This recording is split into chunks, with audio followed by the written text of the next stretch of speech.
Pledge allegiance. To the flag of the United States of America, to the republic for which it stands, one nation, under God, indivisible, with liberty and justice for all. Eileen, can you take roll call? Trustee Barlight. I'm here. Trustee Young. Here. Trustee Hopkins. Here. Trustee Dan. Here. Trustee Stevens. Here. Trustee Faber. Here. And Trustee O'Brien. Here. Did we meet open meeting compliance? We have. Great. Okay, trustees, do I have approval of the agenda sequence? Are there any changes? Negative. No? No. Billy, can you turn that off? I've shut my phone off. Thank you. I have no changes. Okay, great.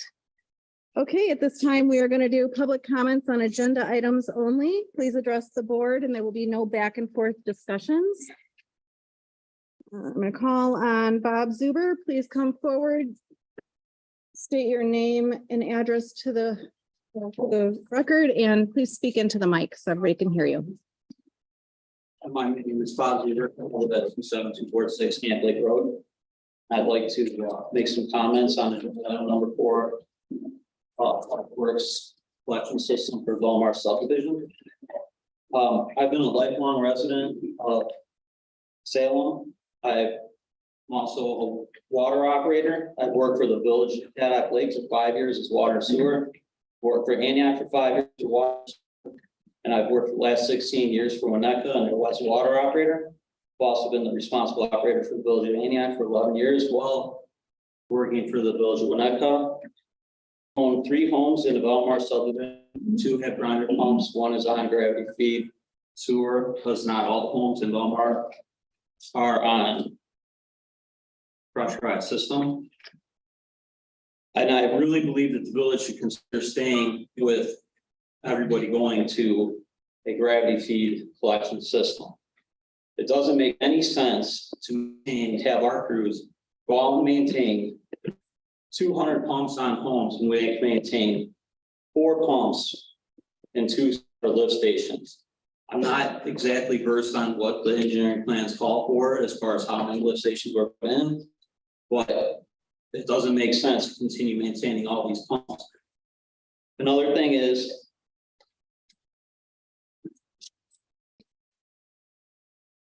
the teaching system of the collection system in Belmar is now 40 years old.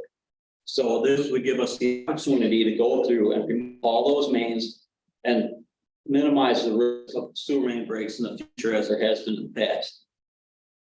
Also, this would also give us the opportunity to put in a system size enough to account for all the vacant lots that are in Belmar currently that will sooner or later be built on. Then the other question is if we stayed with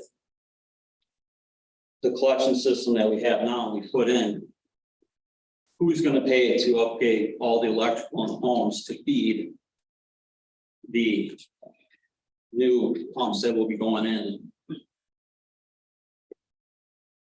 I'm sorry, guys, I'm not that much of a public speaker, but the residents of Belmar, they've already paid for the removal of the Salem North plant and the removal of the Silver Lake plant and put in, they paid for the cost of the force main to feed Silver Lake back to Salem.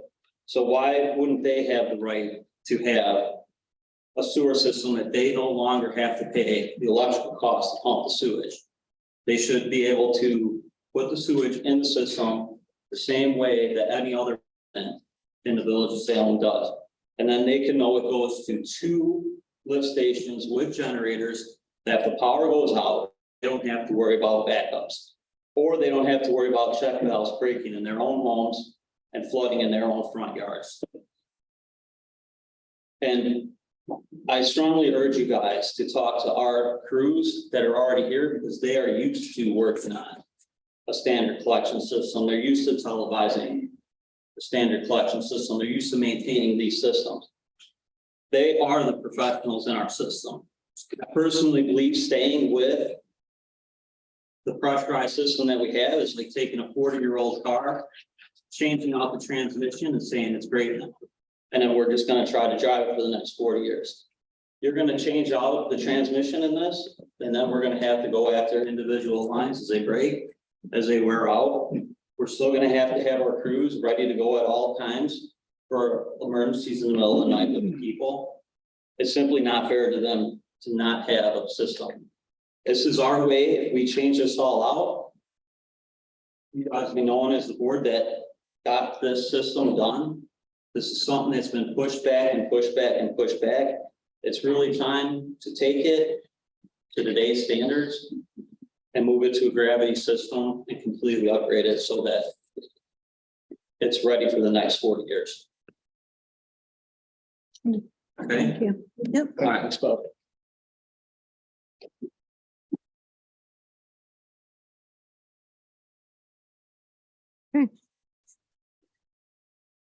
John Costanza, please come forward, state your name and address for the record and speak into the microphone, please.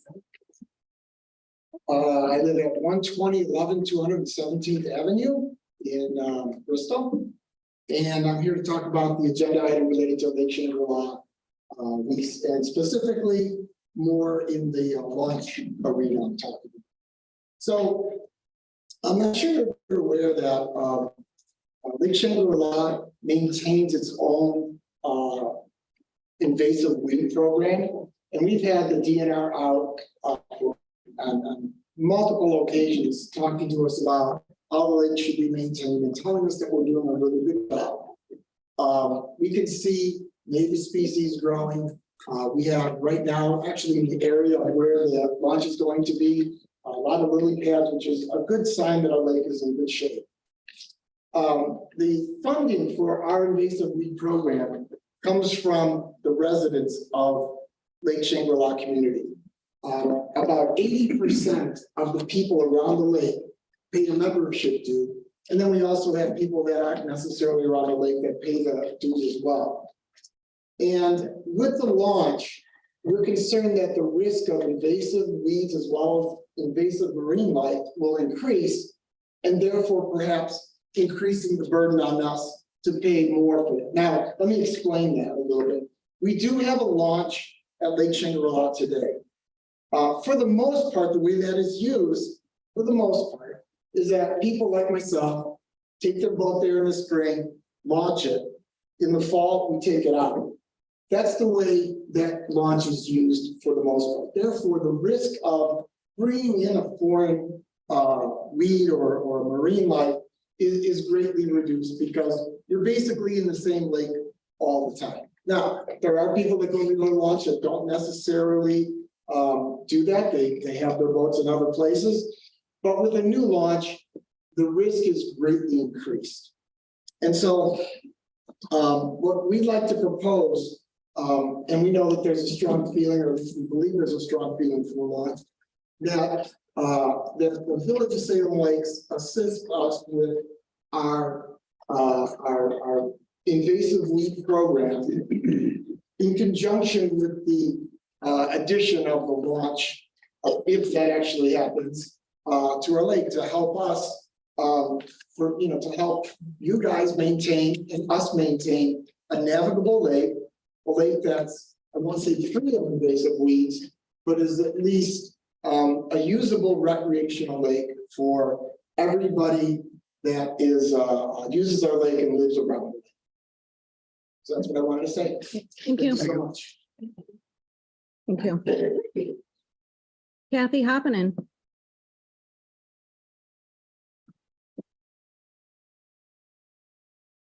Please state your name and address for the record. Kathy Hoppinen, I live at 11847 214th Avenue in Bristol. My concern is invasive species of the lake. For 33 years, I've owned property in Oneida County in northern Wisconsin. The lake I was on was part of a 27 lake chain. And years ago, the invasive species became a very big concern to the lake, people who own property on the lake because of people who didn't live there and bringing in boats, carrying invasive species from other locations into the chain and then leaving. And then they're going on to some other place. Because of the invasive species taking root in the chain, it required the homeowners had a lakefront association. And because of the cohesiveness of the organization, they were able to organize people to be at the boat launches on 27 on the 27 lake chain to inspect boats, making sure that boats coming in were clean, making sure boats going out were clean. That was a huge undertaking just to man that effort, to get the volunteers to be out there from morning till night, hours and hours on, to make that. Nothing's perfect. And by the time we found out that there were invasive species, they had taken a great hold on some of the lakes. And they had to try to remediate it. The state has stepped in. They've tried everything they can. It's contained in certain places, but yet it continues to exist. You don't just get rid of it. In addition to that, the Lakefront Association had people for every single lake to monitor their own lake, to go around the shoreline on a periodic basis, looking for invasive species that were already taking root. They had scuba divers that they would bring in to try to get it out of the lake. It's a huge, huge issue. Invasive species is not a simple thing. It's huge. And once it gets hold in your lake, you're fighting a battle constantly. So my opposition to having that turned into a boat launch is not that people want to come in and be on the lake. No, it's the invasive species. I've seen it firsthand. I know what a battle it is. And for that lake to have a lot of day people coming in to use the lake and being haphazard about taking care of their, making sure their boat is clean, it's huge. It's not something to take lightly, thinking that the homeowners are being biased or possessive of the lake property. There's more to it than that. And then who ends up paying the bill for the remediation of this? Right. Do the homeowners, does the town, does the state? I mean, how does that happen? That's my concern. Thank you. Dave Helton.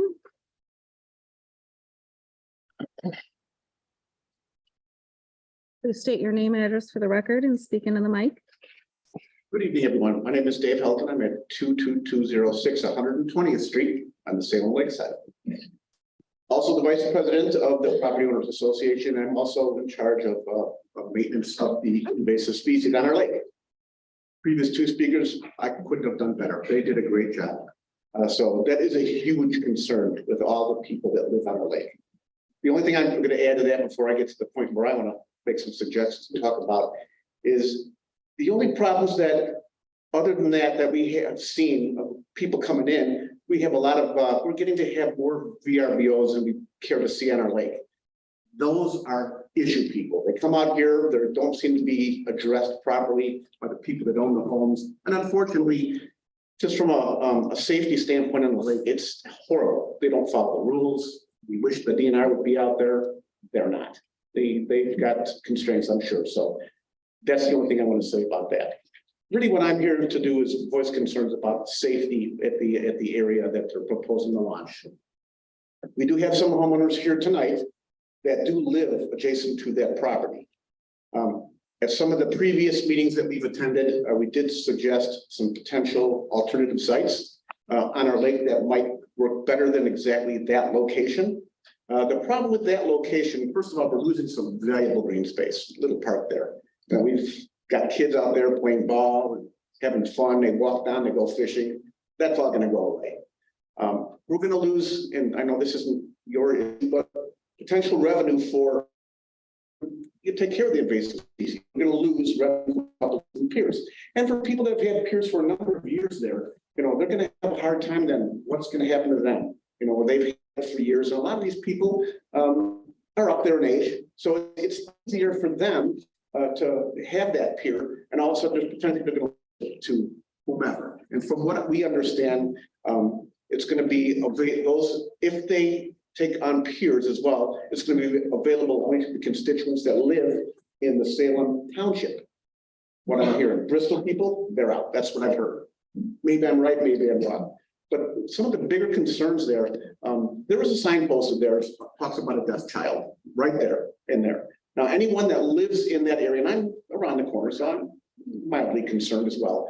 The traffic there is horrendous as it speaks. There's a big hill that comes down that way. People come racing down there with no care for anything.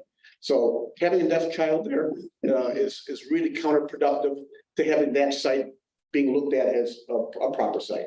The speeding is crazy. And then when you look at the footprint of that property alone, it's really almost not conducive to have that, because what's gonna happen is anyone that pulls a boat, and I've got a 25.5-foot big pontoon. Let's say that everyone's a little bit smart, but you're gonna have to pull the trailer, coming in, backing out. The properties there are not, they're pretty close to that, to the point where we can see it being an issue of them not being able to get there without going on to some of the property of private property, the people that live there, that live adjacent or across the street, pulling into their driveway. Is that acceptable? Of course not. That's something that we don't feel is to the best interest of not only the people that live there, but to do justice to the people that are bringing their boats there. One of the other things, of course, is it's posted as no parking there. It's an issue, it happens. People park around the streets and stuff, but theoretically, if you have people coming in to launch a boat and they don't live on the actual community like we do, they're going to come in there and park the boat, and they're going to hopefully get a pier. If we have in charge of the piers, we're still going to handle it the way we've been handling it. It's based on tenure, and it's also based on being a member of our association. There's some criteria involved to have a pier on the lake for us.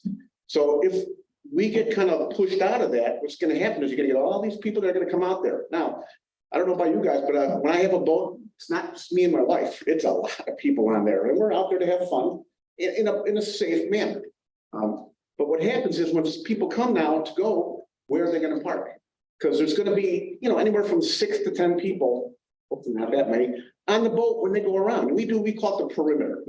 It's a perfect thing. Just ride around the lake. It takes about an hour, on a pontoon. It's so relaxing, so safe, so everything. That's going to go away.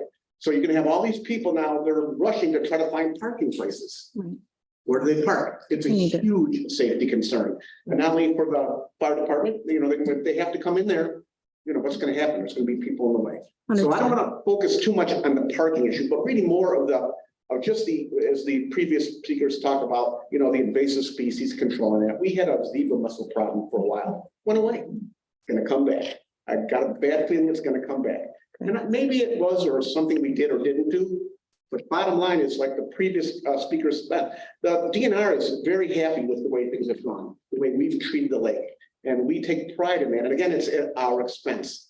So we are hoping and suggesting that if this does go through, that we need to make sure that there's clear and concise signage for one, and say, hey, if you do this, it's going to make it very clear to them. It's not going to be just no parking, Okay, also do that. So thank you for your time. I appreciate it. great. Kelly Heckle.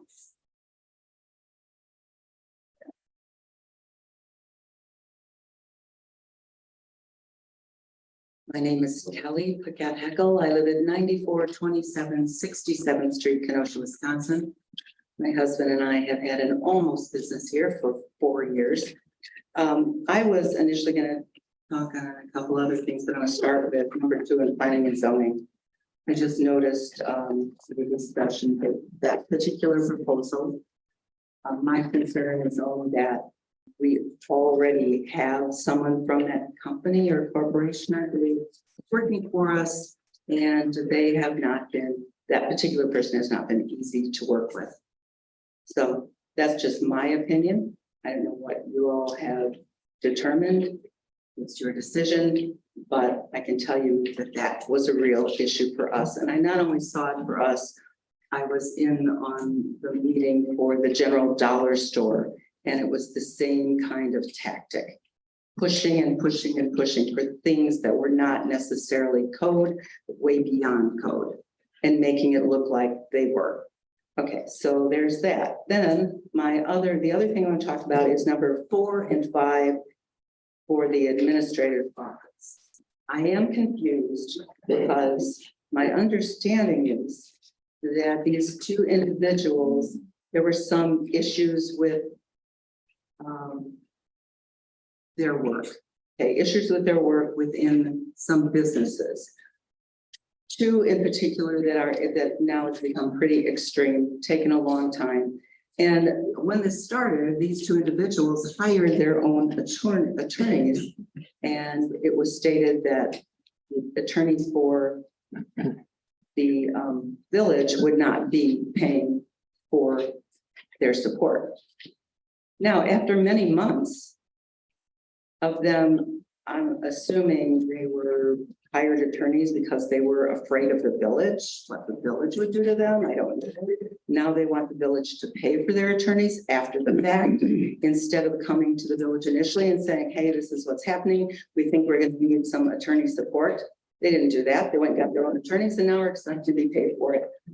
Again, that's my opinion, but these 2 individuals have cost to the business owners in this village, hundreds of thousands of dollars over a period of time. That's it. Thank you, Kelly. Thank you, Kelly. Attorney McTurnan.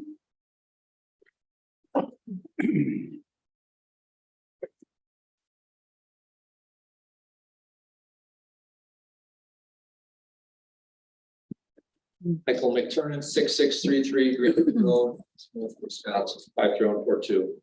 As you're all well aware, I represent Jack Cantwell, Stage Stop, and Steve Dunn about equipment repair, as was mentioned, in connection with complaints that I filed on their behalf before the Fire Commission. And the reason I did that is because of Fire Chief LaCar and Inspector Kaczynski, Mr. LaCar's here. Because of my client's opinion and my opinion of our law firm, the abuse of discretionary acts, and they continue to act outside the scope of their employment, beyond their authority and beyond the duties that can be viewed by nobody looking at the facts as being dishonest attempts to force my clients to make significant financial expenditures and changes to their businesses that weren't warranted by any rational extension of the law. That's what happened. We filed complaints. They weren't for, and I could understand it if the village was faced with a car accident that one of the employee was on and they were on their cell phone and they made a mistake. It was a negligent act and they needed defense. Of course, that's what you do when you hire employees that make honest mistakes. Let me repeat myself. The complaints that we filed against those individuals with the Fire Commission were not for negligent acts. They were for intentional acts. They were for acts that were far and beyond the scope of their duties on the fire department.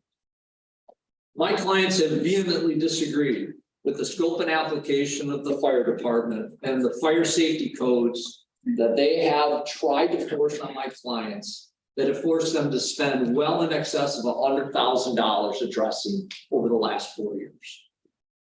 $100,000 for experts, multiple flammability studies, engineering, re-engineering, and re-engineering, changes to business plans, changes to business functions, all in response to countless and baseless objections by the fire department of my clients' businesses.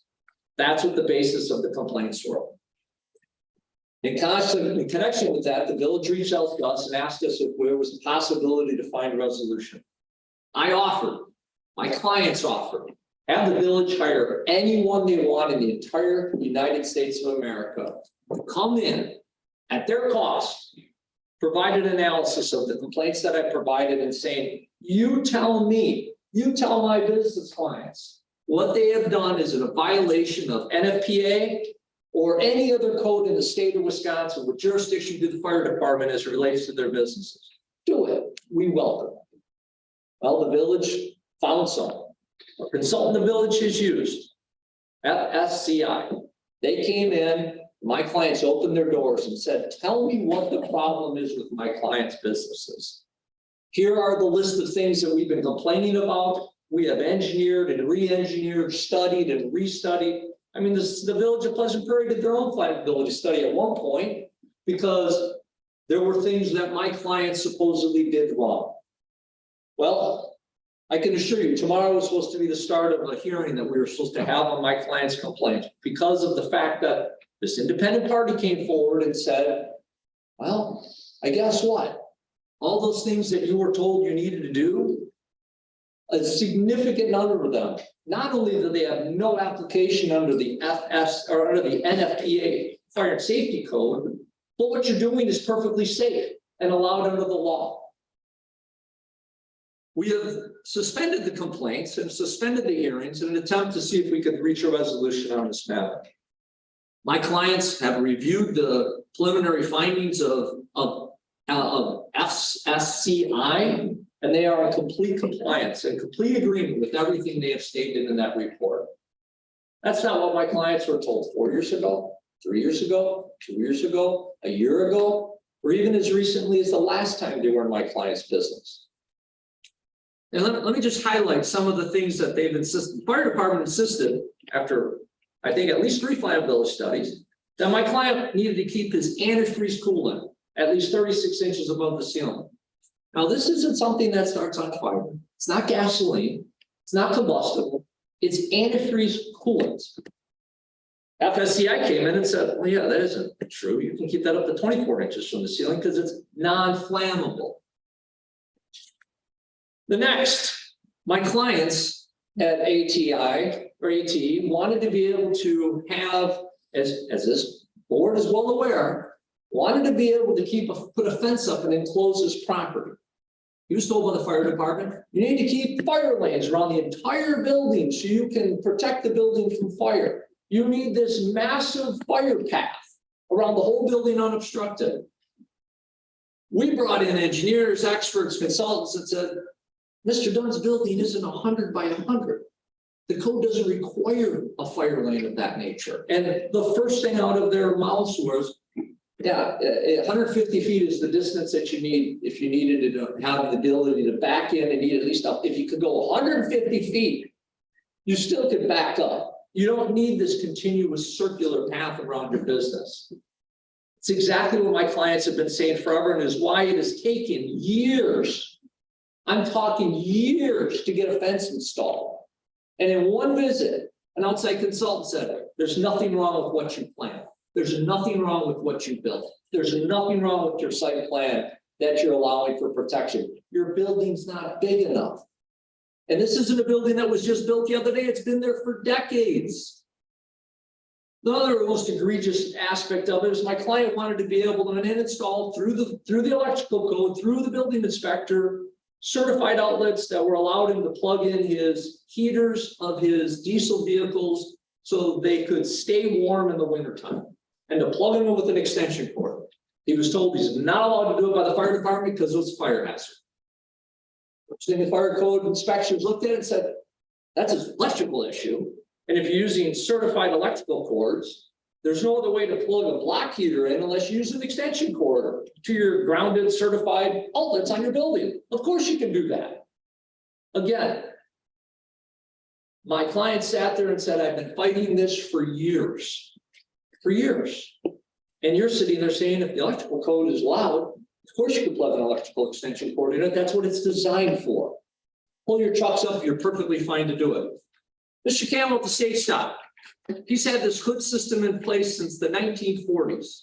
And it was told by Mr. Campbell, need to rip it out. It's not in compliance with code. Need to put in stainless steel 2-inch baffles, 1 inch aren't allowed. You need to rip this whole thing out because it doesn't comply with the NFPA 2011 code, or whatever world they're citing that. What does FCS come in? Oh, that's not even, that doesn't even apply. It was built in the 1940s. Galvanized was the tool, was the 1-inch baffle that was used. There's no requirement for anything beyond exactly what you did, and the code doesn't even apply. My client, I can't even imagine how much my client has spent trying to argue this issue. All his own, let my clients hold dime. They're not coming to the village saying, I need you to write a check. But that's not what's on the agenda tonight, is the request to have their attorneys that are defending them for these countless baseless actions against my client's business, that they need to be reimbursed. All of this fire department has gone outside the scope of their employment, outside the scope of their job, and have been complaining to my clients that they're being attacked, unlawfully attacked. So they file a complaint. What is a citizen supposed to do? They file complaints. And the village's experts agree with my clients. But we should pay their lawyers. Says, you know, we can look back. And not many people could sit there and say, you know, that Derek Chauvin did anything wrong when he arrested George Floyd for trying to pass a $20 counterfeit bill. That's his job.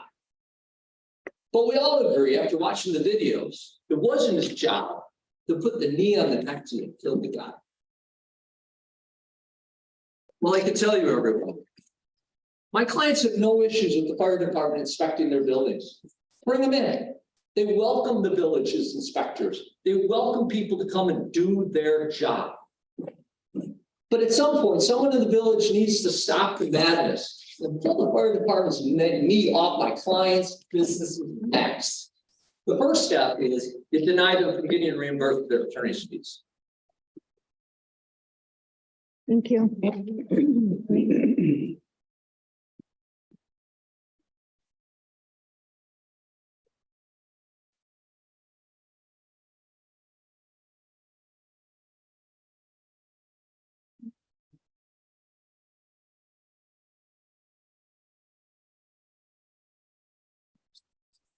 Okay. My comments are in reference to our budget meetings that we are budget workshops, we're gonna start tomorrow. I'm asking for careful consideration of all items, as well as staff to consider if spending is needed. This goes across everything, from the invoices that you put in asking for payment on items to the board's wants. We need to look at what our needs are. And that is what I'm asking everyone in this village and on this board to consider starting tomorrow in our talks. Other than that, I just want to take the time to introduce our new village attorney, Ramsey Bitar, correct? So if everybody could please welcome him.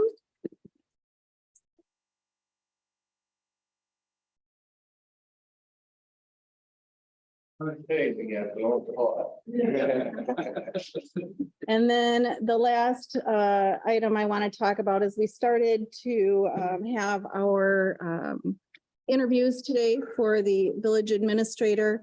I am pleased to say that the first 2 candidates that we have had were, I was very pleased with their qualifications and the way that they presented themselves. So I do have faith that we'll be able to fill that position soon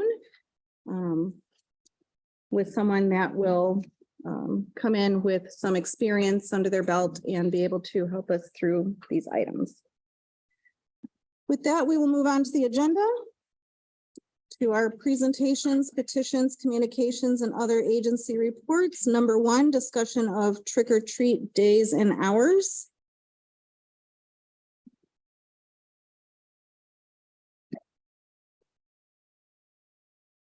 I don't know if we need a a motion. Do we need a motion on this? We probably do, For discussion. just for discussion. Okay, great. All right. So Kelly, you brought this onto the agenda this week. I think because of the timing, we stick with the original schedule because everybody's used to it. Okay, But I would like the board to consider the possibility of doing it the Sunday prior, because then it's more of a family event. A lot of time parents can't, be with their kids while they're trick or treating, so they're out by themselves because of, the time slot. Whereas Sunday afternoon, it would be more of a family affair and more people would be home. okay. I would be in favor of extending that for next year. And maybe one of the things that we do is send a survey or ask the schools to do a survey of parents and see what the survey. So, Saturday might be more appropriate, but Sunday, there's a lot of activity. well, we can ask that. So I think that is something that I will put on my list of things to do. And we will do that maybe in a couple of months, but I will definitely put that on there. Does everyone think that's okay? Yeah. Give parents several options, several dates, several Yeah. times. I know it's hard when you're working and yeah, Do we want to state what the hours is going to be? I think we can give different options and I mean, see what the this survey shows, you know? So what are the scheduled hours for this year on the 30th? Isn't it 4 to 7 or 4 to 8? 4 to 8 4 to 8. By resolution. resolution. Yeah. Yeah. 48. Well, there's nothing wrong with exploring it. And if the majority of parents at the grade schools are in favor of it, then I would be in favor of changing it. So, And it was a reminder to the public, if you do not want to go as late as 8, please remember to turn off your lights. right. Okay. Well, I will add that on my to-do list, Kelly. Okay, number 2, discussion on Lake Shangri-La Park lease. Ron? Well, we've been back and forth on this and we've heard, they don't want the boat launch and this and that, so. I'd still like to see a boat launch put in over there for everybody in the village of Salem Lakes or even Bristol to use. I mean, I've been over there. If I take a boat, I go over there fishing, I can't get on the lake because there's no parking over there anywhere. So what I'm gonna say is we have the one vacant lot there. And it would eliminate 4 spaces for these guys, for their association. So I'm gonna recommend and make it, I'll recommend. We give the lease to the property by the community center. Which is a larger lot, and I think they have like 20 slips in there, and this way they won't be affected by that at all, for $150 a year. And it's sign a 5-year lease. On the other lot, we would take that away. Okay. And possibly put a boat launch in there in the future.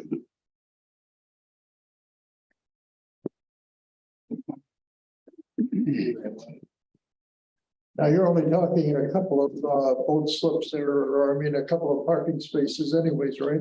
I think the most you could probably get in there is 3, possibly 4. Maybe one I mean- with just an automobile or a truck that could have the canoes in them. No, I mean, you could probably get in there with a trailer too in there. We discussed that when we did Rock Lake, okay? I mean, you just throw your back in, they're concerned about, traffic on and this and that, so. I mean, it is a 25-mile-an-hour speed limit on that street. And I mean, if we have to have an engineer draw this, I mean, it can be done. So, that's my recommendation. Chairman, I don't see anything on here for a boat launch at all. There's not, it's just up for discussion on the lease, correct? Which we need to figure out before the end of the year. It's discussion tonight. And I guess on the lease itself, it lists 2 different properties. Like Trustee Gant said, one is behind their community center and the other one is off of was it 23rd, which is somewhat of a square lot. It's not goofy angles to it like the one is behind the community center. What we did notice and we took note of was that the park equipment behind the community center itself is far outdated. And it needs to be replaced with more modern equipment. So that was something else that I saw. And I would also be in favor of a launch over there with some parking. So one of which we should always keep in mind, one of those parking slips should be for handicap. You're talking when it goes down. The 4 pieces of equipment are? No. Yeah, not that one. That one needs to have the equipment replaced, yes. Right. But it's the other one on, The square lot where the water drainage is. Correct. Lot that's marked on our thing as, water drainage.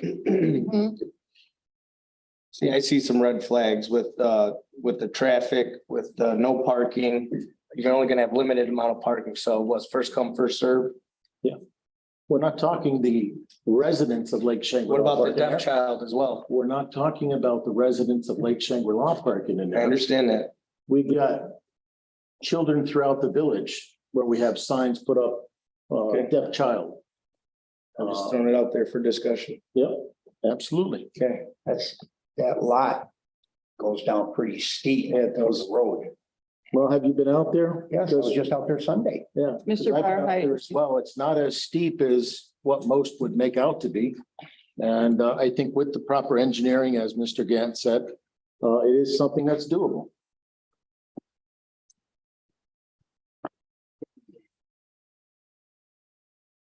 I'm looking at our sheet. Mr. Barhide and myself were out in Lake Shangri-La over the weekend. Mhm. And I have to say, the management of the properties is immaculate. We also have 1, 2, 3, 4, 5, 6 village properties there. Now, granted, I think 2 of them are not water accessible, but is there the possibility of looking at one of those properties for a boat launch? Well, that would be up to an engineer. It wouldn't be up to myself. What I propose is that we renew this lease as is for 1 year, and then we spend the time to really look into this. Look at the different properties. If we need to use an engineer to look at different options, but I think there should be more thought and discussion in it. I'm not saying no. It's just my personal opinion. I'd like to get some feedback on the Lake Association. If they have communicated with the people that were disgruntled about not being considered for a That's pier that during too. the raffle. Correct, yeah. So before we sign a lease, I'd like to get some feedback at any communication to find a way to, have a win-win. Which way do we want to go? We have to figure something out by the end of the year unless we're going to sign a short-term lease. Can we do a 1 year? Because it's gonna take 1 year easily to even just figure anything out. Yeah, except 1 year and revisit it next year. Yeah, it Well, would be- we could continue working on it. I'd like to table it for a month. I'd like to get feedback on resolution with Same here. current homeowners. And then see if we have to put an edit in the current way the old lease is written up. These things can be edited, modified, and we're looking at an old lease. And maybe it's time to update it a little bit. And that would include the fees. Correct? What do you mean? That's $150 a year. How much do you take in per pier? Per year? 4 to 5,000. Village gets $150. Mhm, mhm. I would imagine the fees would stay the same or increase, but the availability to the rest of the residents should be. Agreed. I'm just saying it should include the lease All right. fee. That's all. So, Oh, yes, yes. But the money that they're taking in, they're putting back into the lake management, the chemical treatments or what have you, and they work with the DNR. All the lakes in Wisconsin are under the public trust doctrine. These are free for everyone. Correct. And the DNR does like to have a couple of boat slips or a couple of, ways to get onto lakes. As I mentioned before, CCLRD Camp Center Lake just got $123,215 in a grant. And the reason is that we rate so high is because we have 4 public launches. Invasive species are always a problem, but waterfowl can bring in things as well. You mentioned you had the little snails in there. They're probably still there, but in different areas. But in any event, a couple of boat landings, I think, deserve some more discussion. okay, And without interfering with them still getting the revenue that they need to do their things on the lake. so I'm in favor of that, of giving them that up. we can put it back on for next month, obviously, because we have to make a decision then. Yeah, I would be in favor of a shorter lease and explore the options of. Yes, I'm just saying. Just There's on a second. also grants available for doing these, checking the boats. The DNR will assist with giving you money that you can pay young people to be at the boat landing and check boats to make sure invasive species aren't going in or coming out. That's a 50-50 split, correct, Dennis? Yeah. All right, so who wants to, Make a motion to table. There's no motion. we don't need a motion, but we do need somebody to be in charge of this so that next month when we talk about it, we have credible information to talk about to make a decision. Maybe some slides we can put up here, because I think the property I looked at today, the incline wasn't that great to have a couple, and I think Mhm. the other properties you're talking about where the swing set is, they never worked there. I'd like to see new swing sets and that updated Yep, yeah. That's the dream. through our park commission. Well, perhaps because Dennis is the water expert and I have the list of the vacant lots, maybe we could together go. And if a gentleman from the association would leave his phone number, we can have conversations. I just want to address what you talked about, the grant money that you talked about. We have discussed that with the DNR as well. And you mentioned that in order to qualify for them, you have to have multiple boat launches, for instance, 4. Our lake doesn't support the ability to have 4 for starters. That's part of the issue. And the other thing he's talking about is to getting assistance from them to monitor the invasive species that come in. Well, that's impossible. That's like you said, it's on a per boat type scenario, and it counters it. And I agree with you. There wouldn't be enough traffic there to pay somebody to sit there. Right. But there is a boat landing over on the Bristol side, right? Right, So that, if there's a parking spot, that adds up to one. all right. There's no parking spots at all there. That's just, I know, I've been there. Can utilize that piece of grass when they're out there, and that's it. I mean, for residents, there's no parking. Right. It's 75 and 74 acre lake, and what does it need? 4 parking spots to get the DNR grants? I think so. All right, well, Less, maybe 3. then, go ahead. The whole reason I brought this up is so it's totally access to the people around here, in the village of Salem Lakes. So anybody can access the lake. Because we're limited and it should be available for everybody. Right. Okay. All right, well, Dennis and Kelly, if you guys are willing to look into that, then I will put it back on for November, but we have to decision. Yep. Right, I'll help them out with that. sounds good.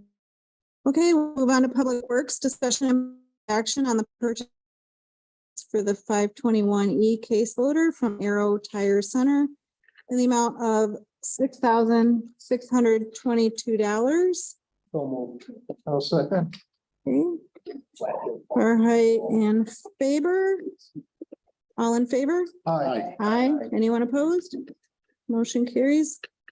Number two, discussion and possible action on resolution 2023 10-90, a resolution initiating the process for discontinuing a part of Oak Street and Elder Lane. For informational purposes only, the parcels are located at the termination of pavement on Elizabeth Lane, south of Dells Road to the railroad right of way. So moved. Second. Discussion? I have this issue with my property. We took part of a vacant avenue. And it is completely grass and yard. What is the condition of this particular? Wooded. So what the gentleman is trying to do, he was here, I believe it was last month. Mhm. He wants to vacate that, what do you call it?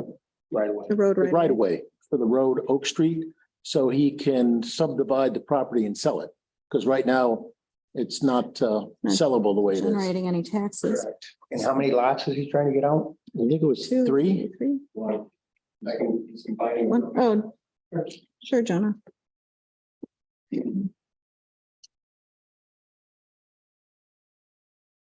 You state your name and address for the record. John Edlund, 1551 Richmond Road, Twin Lakes, Wisconsin. Yeah, I was here a couple months ago. Yeah. And it's basically two non-conforming parcels and the right of way splits it right down the middle. It's all woods. We're looking to combine everything into one large 2-acre parcel for one little site. Okay. And part of that would be the right of way vacation that I'm here for tonight. And then I think I'm back next month for the actual CSM, which will be to combine everything into one. Does that take away, now that whole road is vacated then? There might be a sliver that goes to the south that abuts a different house. That's not included.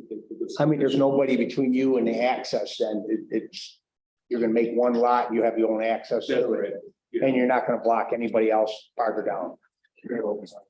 Behind this parcel was a railroad tracks. That's right. Right. I think it's Elizabeth Point that ends right into it. Anybody else have any questions? No? Okay, we will do a vote then. That motion. Motion's already out. Yeah, Bill made a motion and Ron Okay. seconded it. So are you gonna clarify your motion to approve? Yeah. It's Oh, you did? approved. Yeah. Okay, great. Okay, Dennis, Yes. Kelly, Yes, Ron, Yep. Bill, Yes. other Bill, Yes, yes. Jared. Yes. I'm a yes, motion carries.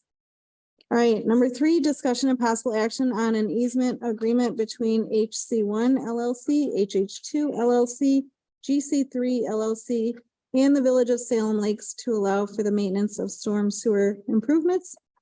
For informational purposes only, these parcels are located on the north side of 81st Place, approximately 550 feet east of 235th Avenue. Do I have a motion? So moved. Good, Dennis. We'll give it to Dennis in a second. I'll second. All right, Dennis and Hopkins, discussion.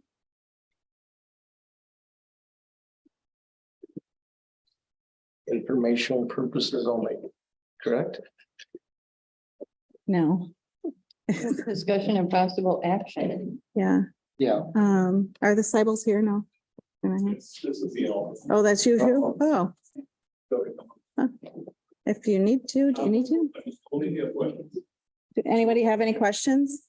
I see it now. I think this is forms. No? Okay. So then, you made a motion to approve, Dennis? I did, All right, go.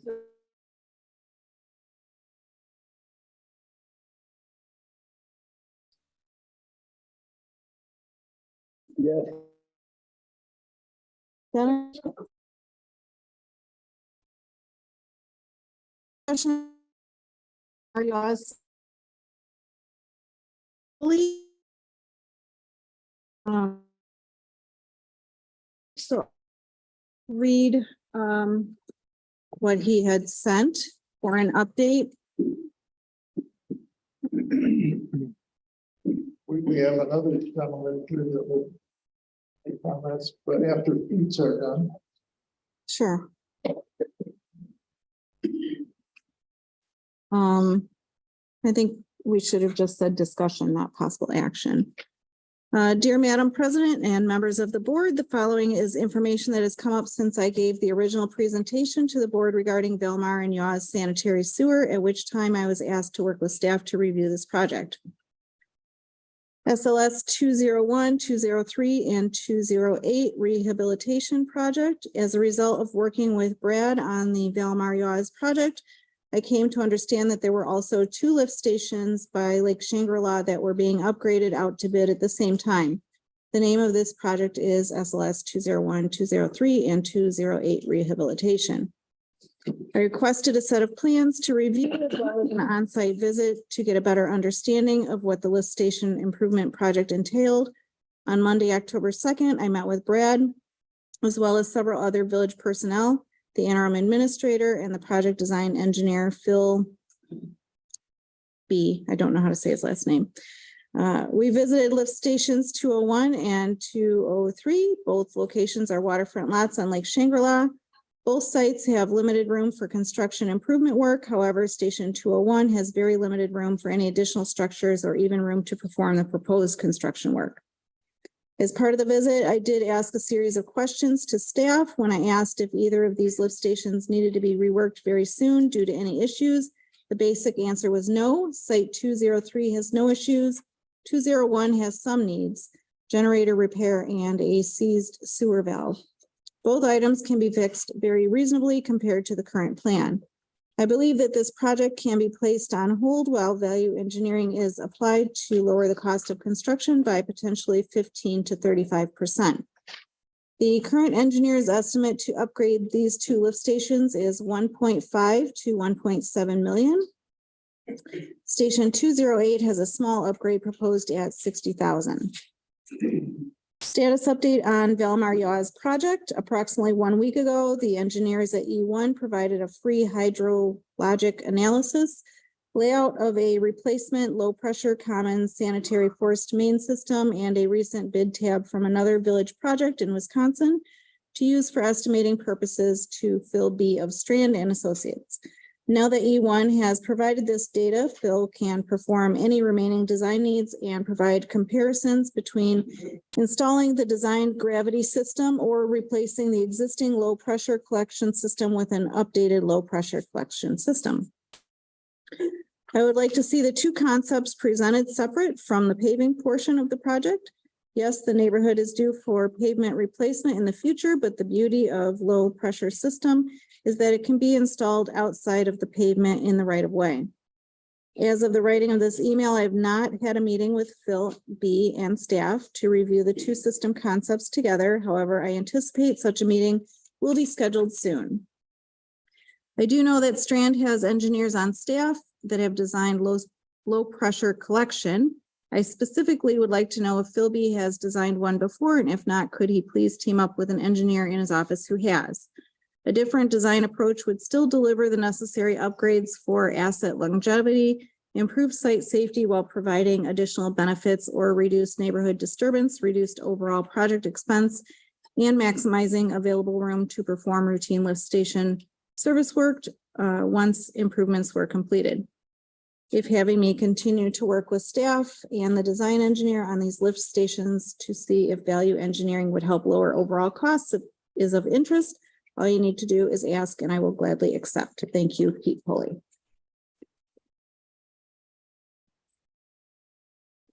Brad. Okay, great.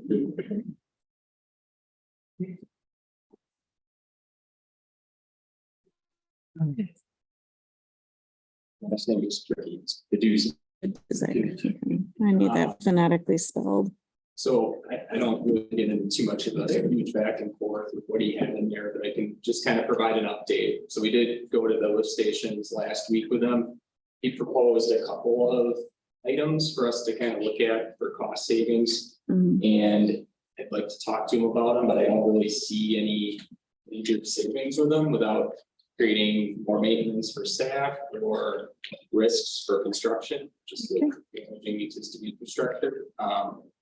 So for that part of it, I don't know what the best path forward is, but based on discussions we had, I didn't see or he didn't bring up the items that I thought were gonna, knock $500,000 off the project. He had one item where he wanted us to remove some items that we call for the contractor to salvage. And talk to Brad. They don't need those items for spare parts anymore, because those stations are pretty much phased out. So that would be one, and we can remove, I don't know what it would say, it's not gonna be more than a couple $1,000 in anything. But that, be happy to take that out of the project. As far as timing of that project, be helpful if it is gonna move forward for construction next year to get it bid for, say, January. So if it's not an immediate need to get it, decision tonight, but we wouldn't sit on it too much longer unless you want to postpone it into the year. It is a project that's been the master plan. If the rate schedules are set up for the project, bid prices aren't getting cheaper. The stations are 45 years old, so we did mention that nothing is in immediate need of repair. But a 45-year-old station, you're kind of, playing with fire a little bit, and stuff could happen. Height of station is difficult for Brad crew to maintain. It's basically a 25-foot deep manhole that has pumps and valves in it. It's pretty tight. So you get 2 or 3 people down there to clean out a check valve or clean out a pump. It's not easy. So that's what the project's trying to eliminate, having to make that sort of entry and bring everything up to the surface. So these are considered confined spaces then? Yeah, those are confined space entries. Those, they're called driveways. They're a camp station. So, Sorry. yeah, no, that's that one project, the 2 lift station upgrades and the 9 get 208. I don't know, Brad, if you have anything you want to add to that? No, just, these are the last 2 this style. Yeah, so we're trying, these 2 kind of match what has been done on the previous stations, same type of structures, same consistency with generators. So staff kind of knows what to expect when they go to these stations. He did mention on there that the sites are tight. We've done the phase 1 and phase 2 projects on site as having under, so that to me is not a concern. So we've got example projects for that. And Peter did bring up an underground wall with the balancing. Right. And the issue there is that becomes a confined space entry, so we'd be eliminating one and just creating one. The valve buildings are not a confined space. It's real easy to work on the check valves. Once a month, guys go clean the check valves. Do they need to be clean once a month? Because I heard they don't need to be clean once a month. Like that's overkill. That's what I heard. It might be overkill, but we'd rather do it while we're there than get called out. Okay. And they do, range when they do. Okay. And by cleaning the check valve, we are also exercising the suction and discharge of fund balance. Once a month, they're getting opened and closed. Yeah. We go open and close. Open and off, they seize up. And When you need them, you can't use them. And this upgrade would allow you to service them from above? Yes. Okay. When was the last time we had any employee that was hurt going down into these trunks? I think it was probably somebody getting something dropped on it. Maybe just a ball. It is a confined space entry, so we're very cautious. You have to drag out your tripod harness, gas monitoring equipment, a permit. To do it properly, 3 people. Whereas it was the 1 person who actually. One on top, one in the hole, right? Yeah. And that's for every manhole we got. That's all everything is that you have to, the way some of the safety equipment, So every manhole you see that they gotta go down is a combined space, and you have to have the equipment. So. Not much Is it- difference. But it is something by going to these upgrades, we can alleviate going down into the trunk. Yes, For the most part. it gets rid of the driveway. All right, well, myself, I would still like to see you guys work with Pete in doing the comparison, just so that we can make sure that we are exploring all the options first before we make a decision. If nothing is, Is only Pete- my opinion, nothing is needs to be done right away. I think that that's what we should do. I have a question. Is Pete a certified engineer? Or is he strictly a licensed plumber? I mean, he's just a licensed plumber. Just a licensed plumber. I'm not saying he's not even saying that he's right. I'm just asking the question, that's all. Because we pay them the big bucks I to understand. do this stuff versus a licensed plumber who's coming in and basically saying that this Mhm. project is all wrong. No, I don't think he's saying that. Questions that need to be asked. I mean, it's $12 million. It's a lot of money. Yeah, So exactly. to I'm in a me, confined space every day, so that doesn't bother me. I check my own air. I had set up a tripod. I mean, I get it, eliminating a hazard, but for Pete to ask questions like this, that's a great thing. So I would like I'm to not work. questioning. I'm not questioning the reason behind it. I'm asking about his qualifications to do it. I think he. Well, you're on the board, you're qualified to ask questions. So he's a licensed plumber that is working with the product. With the product. History with the product. Because when I spoke to Pete, I asked specifically, are there any other types of pumps? And he said, oh, I'm sure there are, Mhm. but yet we keep hearing about E1. So if there are other pumps, then I'd like to hear about the other pumps, not just the brand that he services, right. is where I'm going. But then again, on the other hand, this gentleman's sitting here telling us, okay, well, what he's presenting is almost, are we gonna save anything by going with this, with people? So, I mean, There's two different things going on here. Yeah. One thing I just talked about were two lift stations. Lift stations, Operated correct. Completely separate from the E1. Correct. There's some ideas that Pete had that may have some savings to them. And may increase maintenance of the valve vault. It's gotta be a little bit cheaper. I'm not gonna argue that. But you have a confined space, you have a tighter space to go down and service the pumps, and you have to put a sump pump in there. So it's not gonna be a whole lot cheaper, maybe $20,000 on a $1.5 million project. So there's minor savings there with inconvenience. You have expose the elements in the winter if you have to go down there because it's 5-6 feet deep. It's not super deep. So there's some drawbacks to it. you're also talking about gravity feed pumps instead of gravity feed, correct? Well, that's the other project. Okay. So that the lift station one, I think. Right. Like I said, I'd like to hear if Pete has any other ideas other than what we talked about last week and see if any of them, just kind of talk through it with him and see what, we kind of talked in the field about them. And it seemed like he was kind of on board with having the above ground valve vault, because he didn't mention that again in his follow-up email. Okay. He mentioned some value engineering, and I'm just not sure what that is at this point. Yeah. The one thing we mentioned was converting the generator building to the valve building. And to do that, I mentioned to him that you'd have to bring pipes in 6 feet below the frost, and you'd be going underneath the existing footing, which you're gonna have to underpin, which is gonna have significant cost. You might crack the foundation, you might crack the walls. So I didn't see that as something that could necessarily savings. Right. Yeah. Other than that, there wasn't anything we really talked about. I thought it'd be a big savings. I'd just like to hear from this. And anything else. That makes sense. Thanks. Just a couple of things, so, this weekend, I went on a tour with him, appreciate his sincere interest in the village. I thought that after the last meeting that we might be able to have some type of joint, which I still think should be Yeah. a goal. Right. There is time sensitivity on the lift stations, I think, in terms of getting into the bidding cycle for that.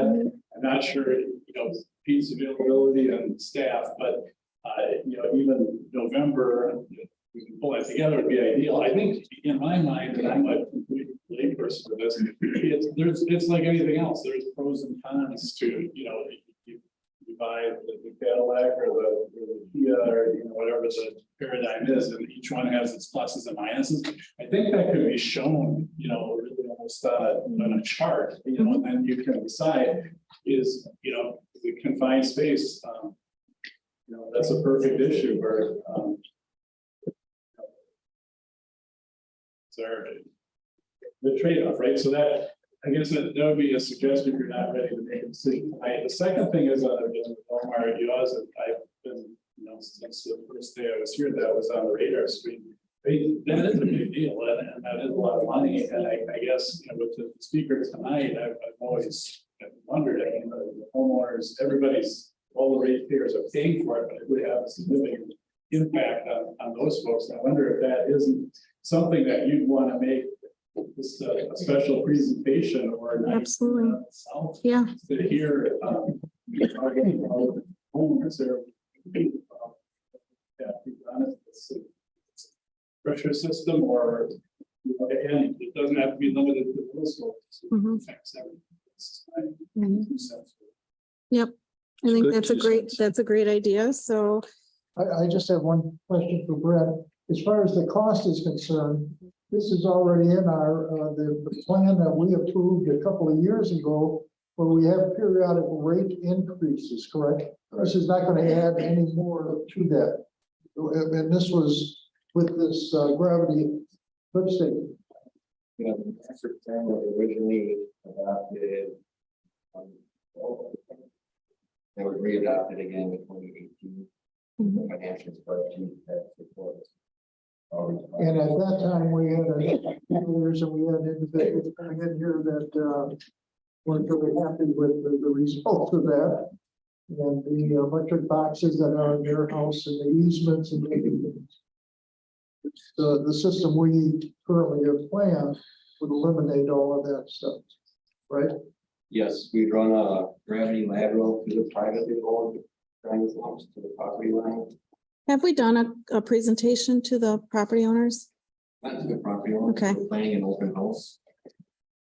There's your future. After it's already decided? No. Like, No. okay. Well, I would be on, I would like to see a mutual document, as you said, Dave, and I think it would be a good thing to involve the homeowners that this is going to affect. And I understand, Dennis, that it was approved, but it's also we need to look at costs. Just because it was approved and just because it's in the budget doesn't mean we have to spend it. That's my thoughts. So I think. No, I don't disagree with that. Yeah, I think that we need to look at it and make sure that before we decide to go forward with a $12 million project, that we have explored all the options before we say yes. So. I just wanted to point out that. No, I understand. Something added on extra right now. No, I understand that. I understand that. So and I would, you know,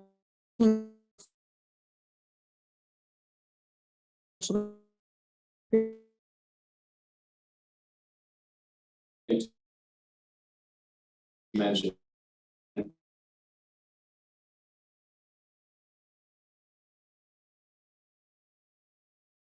The prices on there were very low for even gravity sewer, where if I changed the gravity sewer numbers on the project. I need to truth some of these numbers before I provide anything. And then, Sure. yes, I was planning a kind of a non-monetary analysis. Here's yeah, benefits that you can't necessarily put a price to. okay. Yeah, the other, I mean, the biggest issue or the biggest thing this would solve too is the village owns has to maintain these grinder pumps on private property, which is a burden for the Right. village and risk. Sure. But we only some of them, right? Some of them are owner. Yeah, yeah. Why More can't than we, half are publicly owned. why can't we just, once we put everything in brand new, then it goes to the owner to take care of it? Now, The legal question. My fuel going out, I gotta maintain that too. If it breaks, I gotta pay for it. All All right, so I think if the board's okay with that, then that's what I would like to see before we decide, and I will personally contact Pete and ask him to make time for that as soon as possible. Yeah, I'd say we'll be ready within the next 2 weeks. Okay. I got a quick question about the G1 pumps. How many contractors in the state of Wisconsin are certified to maintain those pumps? We'll find that out. There's very few contractors that are certified. Okay. Well, we'll find that out. I'd like to ask, oh, sorry, go ahead. Just to say, that type of system, the reason I don't know much about it is just not many exist in the state. Sure. The places where we see them are, we have offices in Kentucky and Louisville, Lexington, where it's more a hilly topography. And in those areas, you're gonna have these isolated pockets where you just can't get gravity sewer without putting a tunnel or something really Right. close. So that's where we see them and we have experience with them. In the state, it's a lot All right. less. Okay, well, I will contact Pete. Thank you. Thank you. Thank you, sir. Thank you. Right, I would like to ask everyone in the audience to please keep your talking down because it's really distracting when we're trying to have discussions. All right, we'll move on to planning and zoning. Number 1, discussion on an ordinance for temporary storage tents or canopies. And carports, Brad? Yeah, I'm a board for it.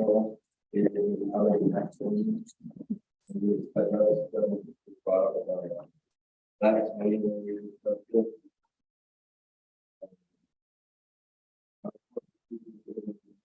sure be required. We would repeal the full ordinance, nothing accessory structures, nothing 150 square feet from requiring a permit. Then we redefine accessory structure because that was a big part of our discussion. Mhm. You know, people asking about, well, containers, prefab. Right, So we redefined it as a facility, structure, building, which is accessory or incidental to the principal use of the property. Structure, building, and shall include a temporary storage tent or canopy, which is the carport. An accessory structure is not an outdoor storage, box storage container, similar prefab container, which is intended for outdoor storage, but which is not so configured or of sufficient size as to be intended for physical entry by a person. That I will take any comments, question. Why do we even want to get involved with these portable ones until they get over that? Why don't we just wait till they get over a certain size? Just have a set of standards for anyone that wants the smaller ones, just gotta be so far from this, and this, and not even deal with it. That was intended to address more of the sheds that are being put up in wrong locations. And not meeting setbacks also. Right, but if we list what setbacks are designed for that, and then let them put up the smaller sheds, who cares? As long as they're, where we supposed to. If they're in the proper location, I agree. Right, so, and then if you see one that's not in the right one, then they get the ordinance officer. Somebody, the ordinance officer says it's gotta be moved 2 more feet this way or 4 more feet that, whatever it's gotta be. But if you list the standards that you expect for all these to go in, and then deal with any of them that aren't in them standards, and not have to worry about all these having people go out and look at them all the time. You know what I mean? Yeah, so- Permits and everything. I feel like it's gonna use one term, sure it goes in the right location. And what's a building permit to put up a shed now? I didn't know what that was. Why not? $100, is it? The zoning is Was it? I want to say. Sheds probably.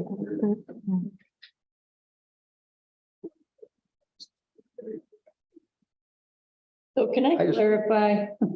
If I go to Menards and I buy a prefabricated shed, do I gotta get a building permit for that?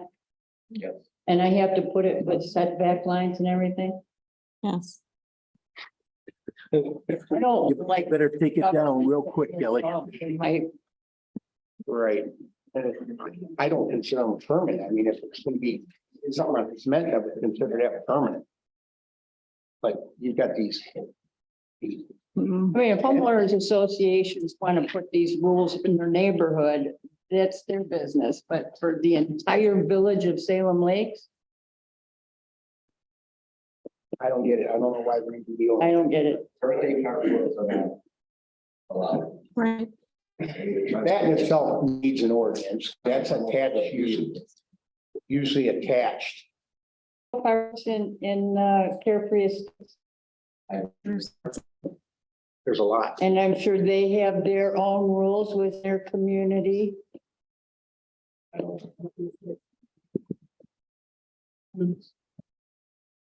Personally, I think we shouldn't be bothering until they reach a certain size, because you can get ones that'll take this whole building and put them underneath the tent, so. Yeah. I mean, I think if we stay, pick a number, 120, 150 square feet, we shouldn't be bothered with it. Just set up a set of rules for people to, this is what you're supposed to do. Somebody complains, if he's not up to that rule, then you move it, or you get ticketed, or you got to take care of it. And just leave it. If you get over that size, now you get to get a permit. Because now it's a garage size. So what are you gonna do with the people that have already paid for permits and zoning changes, okay, that have already paid for this for 150 square foot building? But we're talking about these portable. Little ones. That's correct. Which last a few years and then they're done. I mean, anything small like that, I mean, if not really permanent, they all rot, they all fall apart. But he's also saying in the ordinance, anything less than 150 square feet doesn't require it. Mhm. No one said that. It Right? does say it. Yeah, section 2. Anything 150 does not require a permit, and that's what we're gonna keep? No. No, this repeals that. Oh, it's repealing Let's it. repeal that. That's what I'm saying.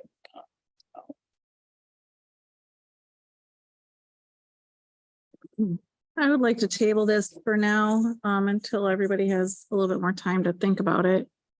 Unless everybody's ready to make a decision. It's just something. Yeah. Okay, Move on. all right. Well, I need to officially table that. Yep. Okay, can I get a motion to table it? I motion to table. I'll second. All right, Kelly and Dennis. All in favor? All right. Aye, anyone opposed? All right. Number 2, discussion and possible action on a proposal from Foth to provide zoning services for the village of Salem Lakes. Do I have a motion? He's got his hand up. Dave? Maybe put this into context.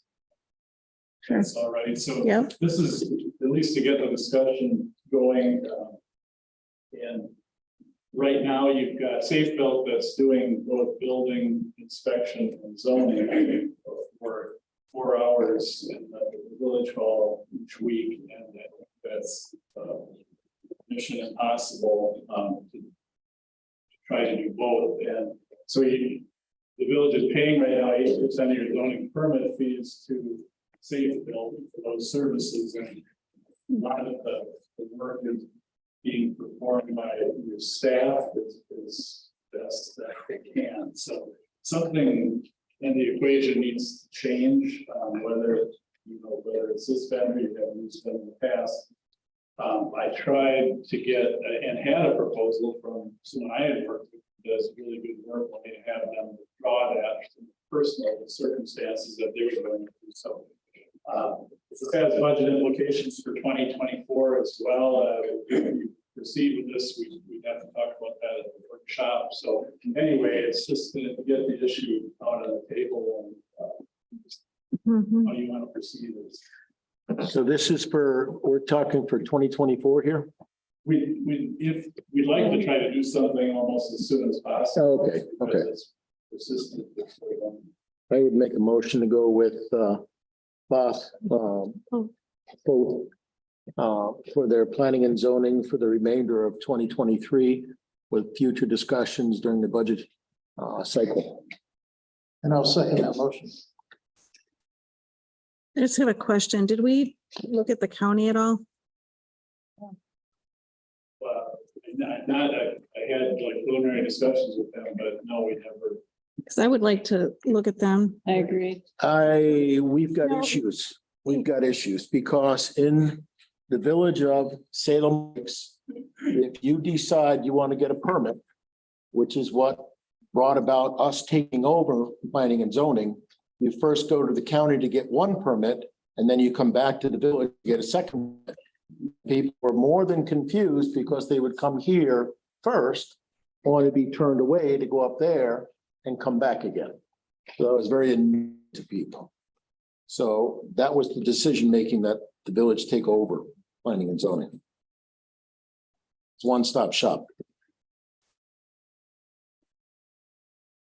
But that also gives us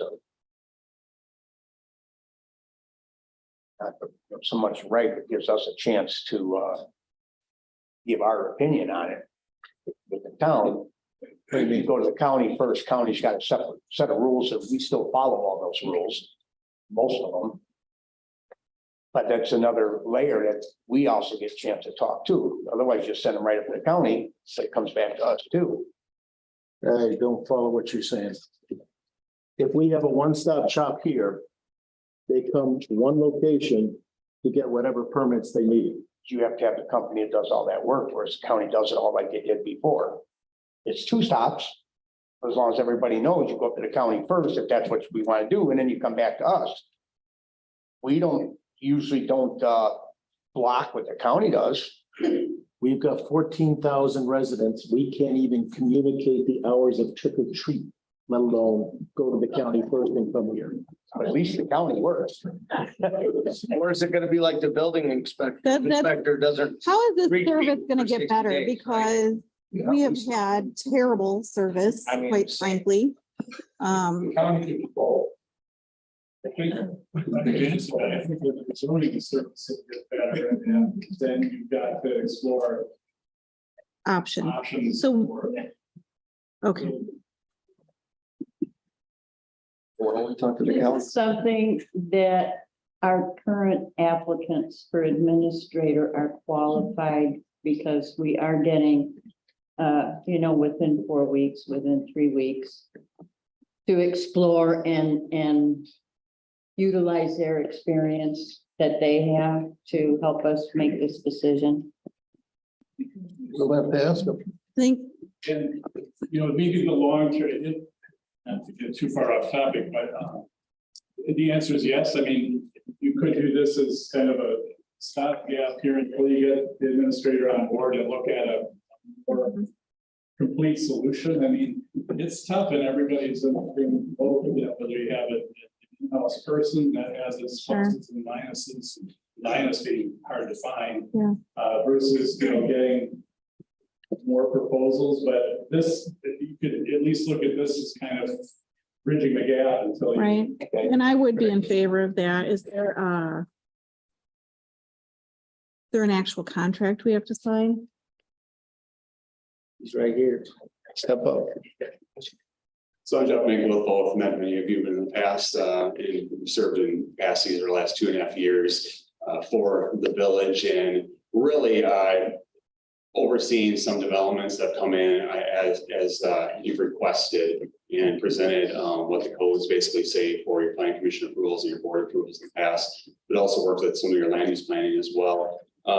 And so right now, we already have a contract for ongoing planning services at your request right now. And so unless you wanted to rewrite something to change that up, we could continue that. I guess Our perspective through. my question is if we decide to go forward with this today, and in 3 months, we decide we're gonna go in a different direction, are we allowed to do that?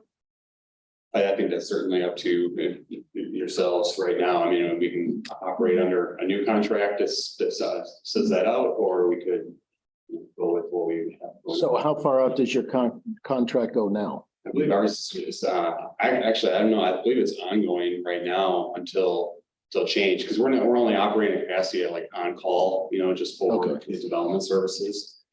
Nothing super specific as this would be at this point in time.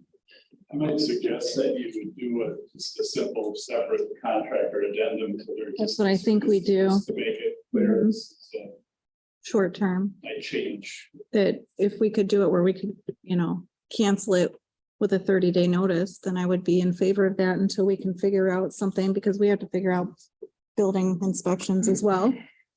I'll just quickly say, I mean, we came here tonight as a request from the Sure. administrator, Gretel, and about a week and a half ago. And so we had a chance to kind of read the literature, we are operating these full capacities. Our team of planners is in a lot of our villages in southeastern Wisconsin. And so the idea is to, hopefully bring more efficiency, continuity when you are able to have, one person kind of concentrating on the full planning and zoning duties, which has never really taken place since we've been here in the last 2.5 years. We just, there's been multiple people kind of taking on those duties. So that was kind of the idea as we talked through this. And some of those tasks we have on there were the thoughts of what we could maybe start doing, creating those efficiencies. I will say too, we work as helping out planners in some of the towns in villages in Kenosha County already, have great relationships with the county planners. And certainly you can talk to Andy Bueller and them if, if there's a possibility of how they could help the village. I'm just imagining though that, the village is now incorporated under your own zoning code. That was the past when you were a town operating under the county zoning code, when you had those things where you had to get double permits. And so I'm not sure if they have the capacity to keep going with planning, but you can rest assured that we have excellent relationships with the county and those planners, should items come up and know the historic past as well. I could, just contribute to the conversation. Most villages your size use a service such as both. We see both services in a number of different communities.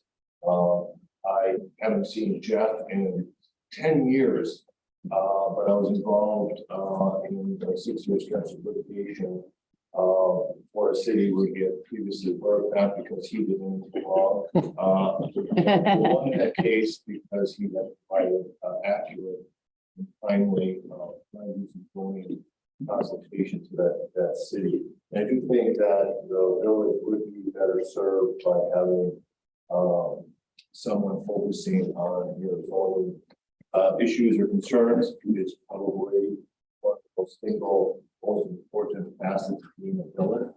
And as I understand, you were clearly a town before, so you operated as the future of the county under the county zoning. And now you have zoning power, something that you will want to focus on as your community grows. So I think that working with both will be to your advantage in the long run. Well, I'm willing to give it a try, see how it works. With the out 30 days. So. But we have a motion, so does anyone else have any comments? Questions? No? Okay, thank you. All right. Then we will go to a vote. Dennis? Yes. Oh, Bill already made a motion and What is it? to approve. Right, The remainder of 2023, the remainder of, discussion of future. During the budget meeting. yes, during budget meetings, we'll talk about it So later. it's just up to the end of the year. Then. Yeah. Okay. Okay, Dennis, Yes. Kelly, Yes. Ron, Yes. Mr. Hopkins, Yes. Jared, Yes. Mr. Barheit, Yes. I'm a yes. Motion carries. Move on to fire rescue. Number 1, approval of Conway Shield invoices 05111802 in the amount of $20,576.25 and 0512,052 in the amount of $9,753.75. Are these already purchased? Yes. Why are there two separate invoices for the same amount of equipment? The timing and delivery, $20,000 one was ordered back in February. And the other 3 were ordered fairly recently. What is our, do we have a policy on what dollar amount needs to be approved before it's spent? Does anybody know that? Most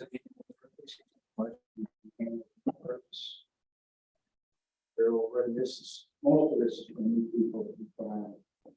What happens to the old turnout gear that when the people leave? You would cycle it out and, the old gear that we, get rid of, so to speak, and going into places like the new thing.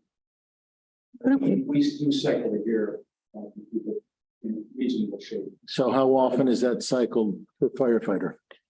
Pardon me? What's the average lifespan of a set of turnouts? I think we get 10 years, maybe. Five to 10 years, depending on use. So There's a date on them somewhere, but I've had mine for. This is my second set, 40-something years, no, third set.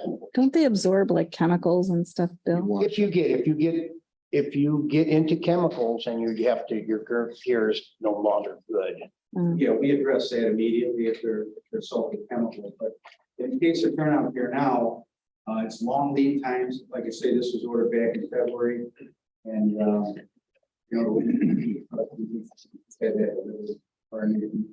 we put them in temporary gear. So this is earmarked for certain people, like you said, the right size. 7 new people or? This is for new employees and people that. You talking to full timers or the? Yes. Yeah, okay. So then help me understand something. All right, if this is for new people, how did you know their sizes back in February if we just hired them? We didn't just hire them, they were hired in February. So we haven't hired any new full-time firefighters all this year? We hired a couple, 2 or 3, I think. Yes. I'm asking. Yeah. The majority of them were hired in February. Usually what we used to do is size it, and then if they leave, your gear stays there, and then, like he says, you recycle it, it goes upstairs, and if you're that size, you get it. We had along this, we had some difficult sizes, like I'm extra long. But if generally it gets recycled to it reaches, there's a year on them, Jimmy? There is, yeah. I think it is 10 years, isn't it? I guess I'm just confused. It's expensive stuff. If it's already purchased, then why do we have to have board approval? Because it's already paid for. I mean, we've already.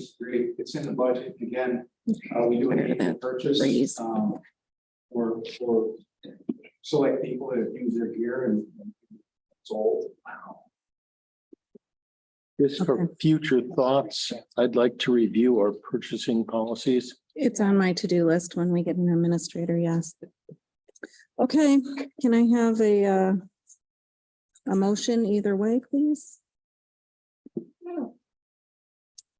We've already got this stuff, right? These are the invoices. I'll make a move. I'll second that motion. All right, Faber and Young. All in favor? Aye. Aye, anyone opposed? Motion carries. Number 2, approval of National Spring Inc. invoice 104188 in the amount of $5,593.43. I'll make a motion to approve. Do I have a second? Second. Danton Hopkins. Anyone have any questions? That's 13. Is that the one we're getting rid of? 13. Well, we haven't approved that yet, right? No, it hasn't been approved. Right. Okay. All right.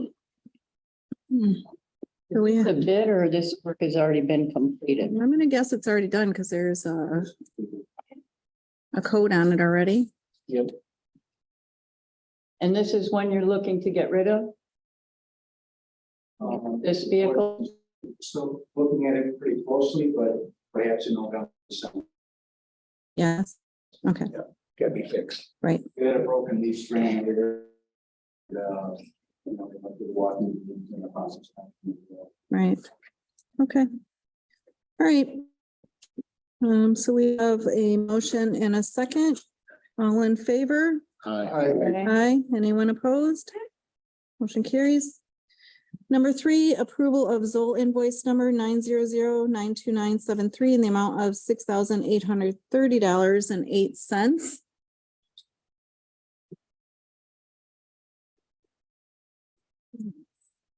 I made a similar monitors. It's a 5-year preventative maintenance program. Each monitor. Right. So what's the on-site from October 1st of this year to September of next year? What is that? That's on-site maintenance and, assistance. Oh, yeah. Loaner. So what happens after September of next year? The bill will be due again. It's a 5-year deal, It says 5 years though. annual. So that's confusing then. It Yeah, says that's- 5 years, but it's only for 1 year? This is the first year of a 5-year deal. So again, I asked the question. So you're saying every year we're gonna have this for 5 years? Right. So how is it 5 years then? If we don't pay it next year, it's only good for 1 year. This thing says 5-year plan. It's a 5-year warranty. Oh, 5-year warranty. Yes. Got it. Not warrant, a repair warranty. Got it. They cover it for up to 5 years, but we have to pay a yearly fee. Correct. Gotcha. Okay. Great. Yeah, some warranty. All right. Do I have them? Insurance covers stuff like this. I have no clue. I mean, I have no clue. We can look into that. All right. Do I have a motion? Motion to approve. Hopkins, do I have a second? Oh, second. Hopkins in favor? All in favor? Aye. Aye. Anyone opposed? All right, motion carries. Number 4, fire department, second of 3 purchase requests, equipment for squad 5851 in the amount of $82,459.93. This was tabled from 9/11 and 9/19. Do I have a motion to untable? I'd like to understand what all of the equipment is to be used for on this vehicle specifically. In 5851, that's what Paddock Lake leased, correct? The Mhm. vehicle. Correct. Yeah. Yeah, we just picked it up. This is Last week. this is the toolbox. This is for the technical rescue. This is for all of our water recovery, our surface rescue. Extrication for vehicle accidents. And again, this vehicle will replace potentially 3 vehicles. 5851 that we've already sold at auction. Existing 5852 and one of the engines of 5830. So last month I asked you for your estimated value or estimated price before you even purchased this truck. And you said you would give me that, okay? I believe I did. You sent the remaining costs. Did you want, which I gave you guys last month? the bid Um, proposed cost, correct, right. from the beginning. Oh, from the beginning. Yeah, what the estimate was to have this. Got it. So there's you have $54,748 on 2-way radio communication equipment. We can't take that radio communication equipment from the other truck to this truck. This is this is the protocol now that's used in Wisconsin. I heard you say that at the last meeting and I had about that. So what am I hearing you say is radios that we're operating are not up to snuff? They're adequate, they're not. All P25 compliance as well, this kind of thing. This kind of frequencies are the interoperability. This truck would be likely to be used for interoperability.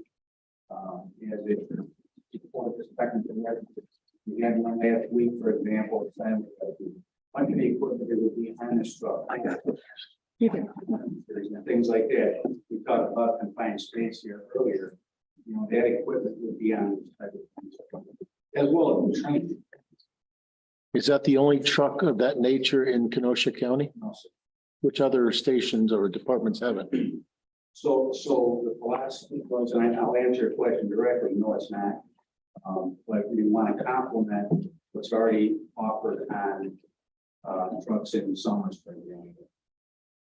So Summers is the only one, Brings a different asset to the table and they will support one another. but you're bringing the whole enchilada to the table is what I'm hearing. A lot of it. We certainly wouldn't be able to address all the issues and for the entire evolution. This would address the. So how much money are we getting from the other departments that are gonna also utilize this? Zero. It's maybe.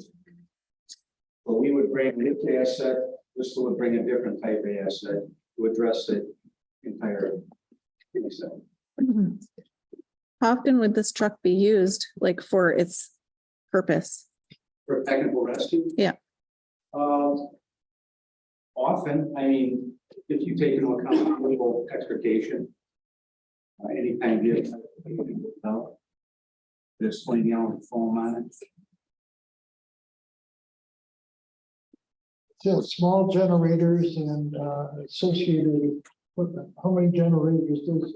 Two small suitcase generators you wouldn't be able to bring into a, near the way of the structure, just for what they can expect. One wouldn't be enough. As well, but this is, smaller appliances. But you just bought a trailer with these large lights on it. So why would we need more generators or additional generators for lighting? So these type of suitcase generators are used for lighting within residence. For doing Inside. investigation, arson investigation. Got it. We have a county fire investigation task force that we would support. This is the second of 3 purchases. Correct. So The last one is about 87,000. Yeah, but I'd still like to see a breakdown of these radios specifically. That's a lot of money to spend on radios I that, don't disagree. Motorola products are extremely expensive and long lead time. I just bought 20 of them for my Microsoft job, so I know. This kind of.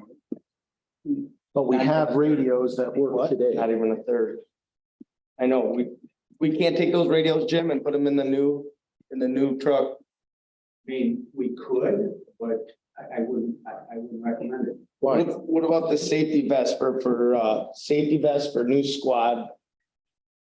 For the squad? Is that just location devices? Those are safety devices that have the squad number on them and they're more of a heavy duty vest for fire department. How many are there, Jim? You think that? They're the best. I can't recall off the top of my head. I think it was 4 to 6.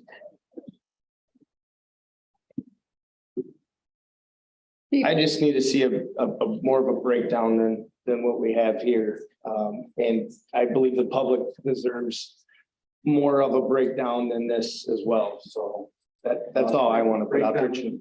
Start the breakdown in what?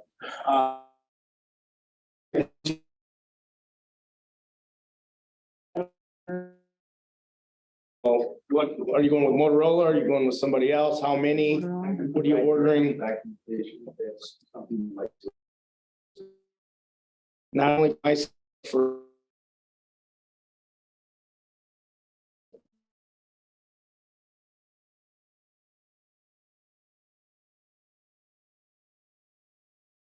I've also heard you want to open other stations. Mhm. Wouldn't these vehicles, rather than being sold, facilitate? So we're looking at a two station, potentially a 2-station model. Two of the frontline engines of 2,000 gallon pumpers and then a reserve truck behind it. And then, supplementing the squad, we have 2 tenders, 2 grass trucks. And then the personnel to support it. Right, but wouldn't these 2 vehicles that you're suggesting to auction work at, This truck 5851 will make us actually. For both staffing and, housing and vehicle, et cetera. All right, board, what do we want to do? We have not had a motion here yet. I'd like to table it until we get the information that was requested. Can we be clear on what, Tabling on a situation that's, it's causing me strife because the ordering of the radios is long lead times, no matter who you go with. And it's hampering my ability to make this a formidable response vehicle. When is this vehicle due to be completed? he picked it up last week. It's being January 1st, putting on a road for someone. It's here though. The vehicle is here, yes. But as far as the fit finish, which kind of shows what maybe. Well, we need to be clear on what we need. Instead of what we're gonna ask them to do. Yeah. We are repurposing, most of the things that were pulling out of the attic, we're repurposing some of the dry suit and, access, things like that. Any opportunity we have to repurpose, we absolutely are. So we do have a motion on the floor to table it until we get the information. More information. Yep. So I got another question here, though. You just said that you're repurposing axes, yet from Jefferson Fire and Safety, you've got axes on here. We're repurposing some equipment, some axes. But we're also supplementing it so we have the proper amount, proper style, etc. So we don't have the proper axis or a number of axes today No, for the rigs we need? no. You're saying that they've been under, Saying that the equipment that came off of 51 will be repurposed. The old.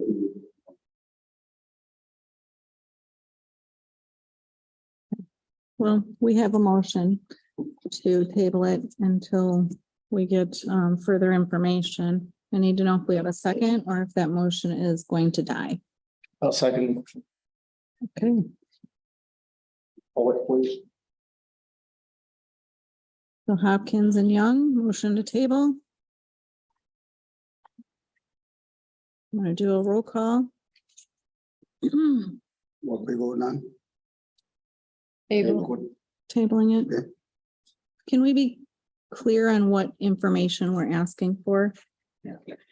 Sure, breakdown of what radios, Model numbers, headset model numbers, quantity, what type of generators, serial numbers, associated equipment, safety vests.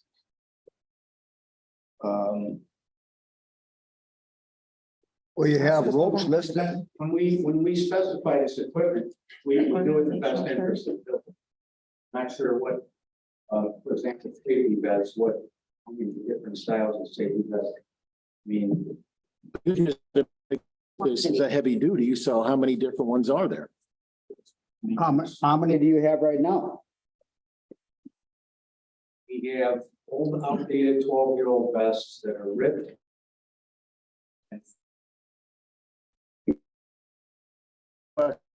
Earlier for that, as opposed to waiting until you get a new rig.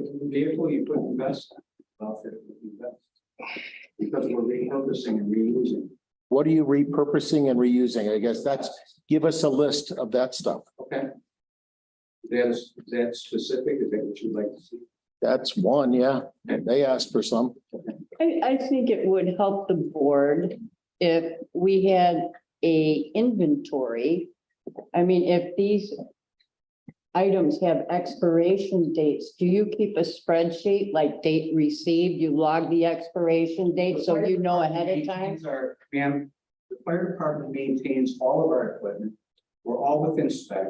We have expiration dates on medications, equipment, NFPA regulations. I don't dispute that, Chief LaCar. I'm asking, do you have it on a spreadsheet so the board has a better understanding of the equipment purchase, expiration dates, and understanding of your request? By just about all of it. You have provided. I can. Oh, I have the ability to provide it. thank you. I think that would probably help in understanding.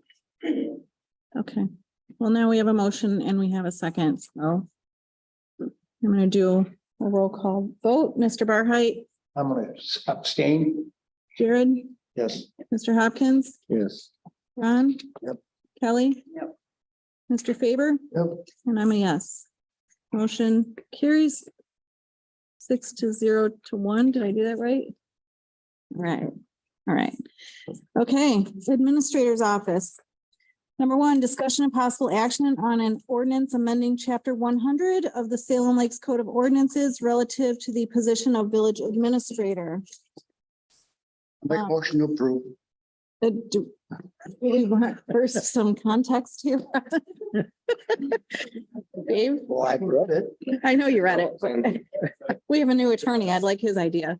At your last meeting, you had directed some changes to be made to chapter 100 when it pertains to the description and duties, responsibilities of the village administrator. So I had incorporated those in there. I think you had one question, which I had forwarded fairly late to the car here on the how that impacts the fire department personnel and I'll apologize to Renzi for sending it there fairly late.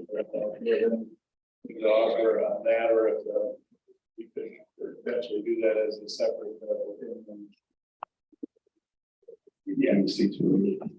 So question was asked regarding C2 and C3 personnel. C2 provides recommendations to the village board, the appointment, promotion, and when necessary for the good of the village, suspension or termination of the department head. C3 provides indication with the appropriate department head to be responsible for appointment, promotion, and when necessary for the good of the village, suspension and termination of employees. Those aspects of the duties and responsibilities relate to the department head within the village head, within the village hall property, so to speak. It does not apply to the fire police commission and the position of the fire chief. And the reason for that is the fire commission is basically its own statutory creature. It is a quasi judicial type body under 62.13. And it has the statutory power that the Wisconsin legislature has granted to it, the power over the discipline up to and including termination of the chief. So these responsibilities and duties would not go that far. All right, so but you did make some updates to section B, correct? Number 9, number 12. And B, Or you mean A? Sorry, section A, A. number 9 and 12. Amanda, can you put this up? Do you have it? I do not.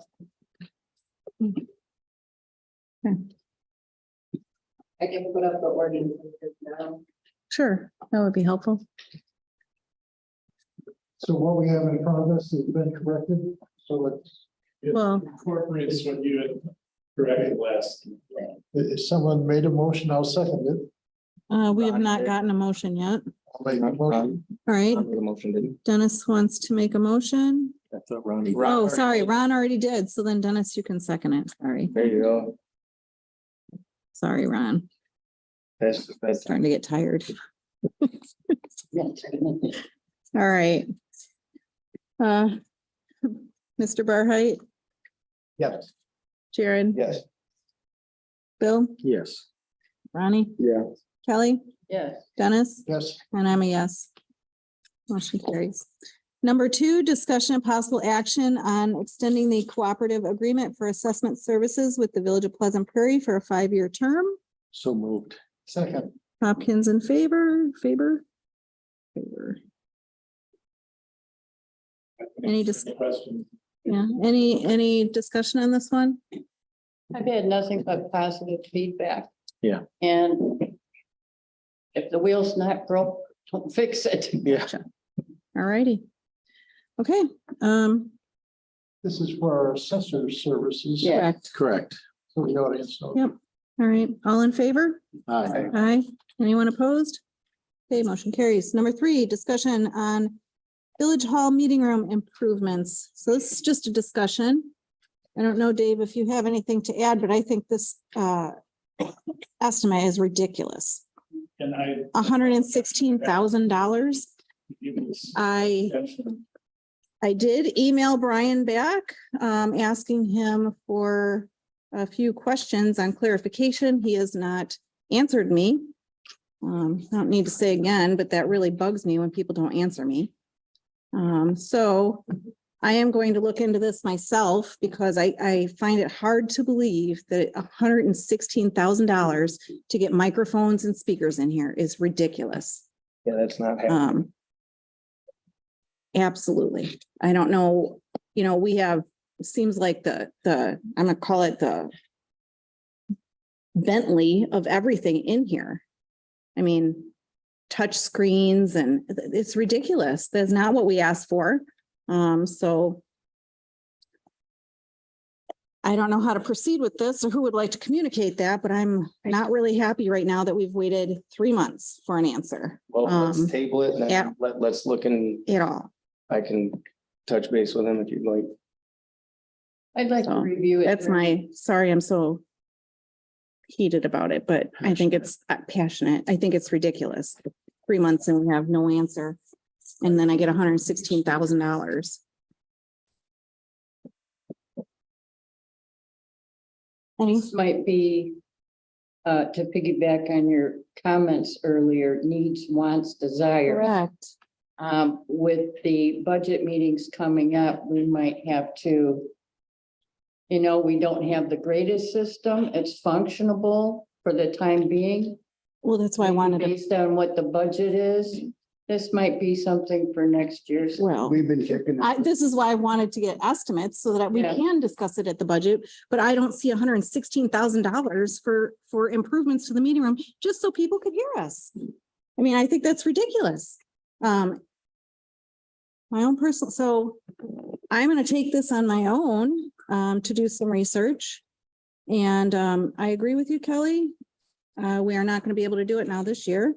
But I'm gonna do some research on my own and, to see what I can come up with. Anything else from anyone else? Sorry, everybody. Not happy. Okay, number 4, correspondence from Attorney Lane write out for village to pay legal fees or provide counsel to Fire Marshal Tuzinski. I don't know if we want to couple this in with number 5. You sure? Okay. And number 5, correspondence from Attorney Ryan McGillis for village to pay the legal fees or provide counsel to Fire Chief LaCar. So Ramsey, I'm gonna let you have the floor. Okay, so there are requests for indemnification under the Wisconsin statutes on behalf of legal counsel for the fire chief and fire inspector. These are requests under Wisconsin statutes 895.46 and 895.35, and because everybody's probably wondering where are the Packers in the game tonight, I'm going to spare you the legal piece in those statutes. The analysis I'm going to provide is the same analysis I would provide irrespective of which or who would be involved in this request. So in looking at the statutes, as the requests themselves make clear, under 895.35, that's a statute that allows for recovery of costs in certain ways, but that statute uses the word may. May is discretionary, meaning that a village board is not mandated, or a city council or any other body is not mandated to indemnify under 895.35. And the analysis that came from the attorneys here basically acknowledged as much, that it was discretionary and not mandatory. So that takes care of 895.35. Section 895.46 is the statute in this state that provides for indemnification of all public employees and officials. And much of the focus in the letter, including the focus tonight, is on the concept of scope of employment.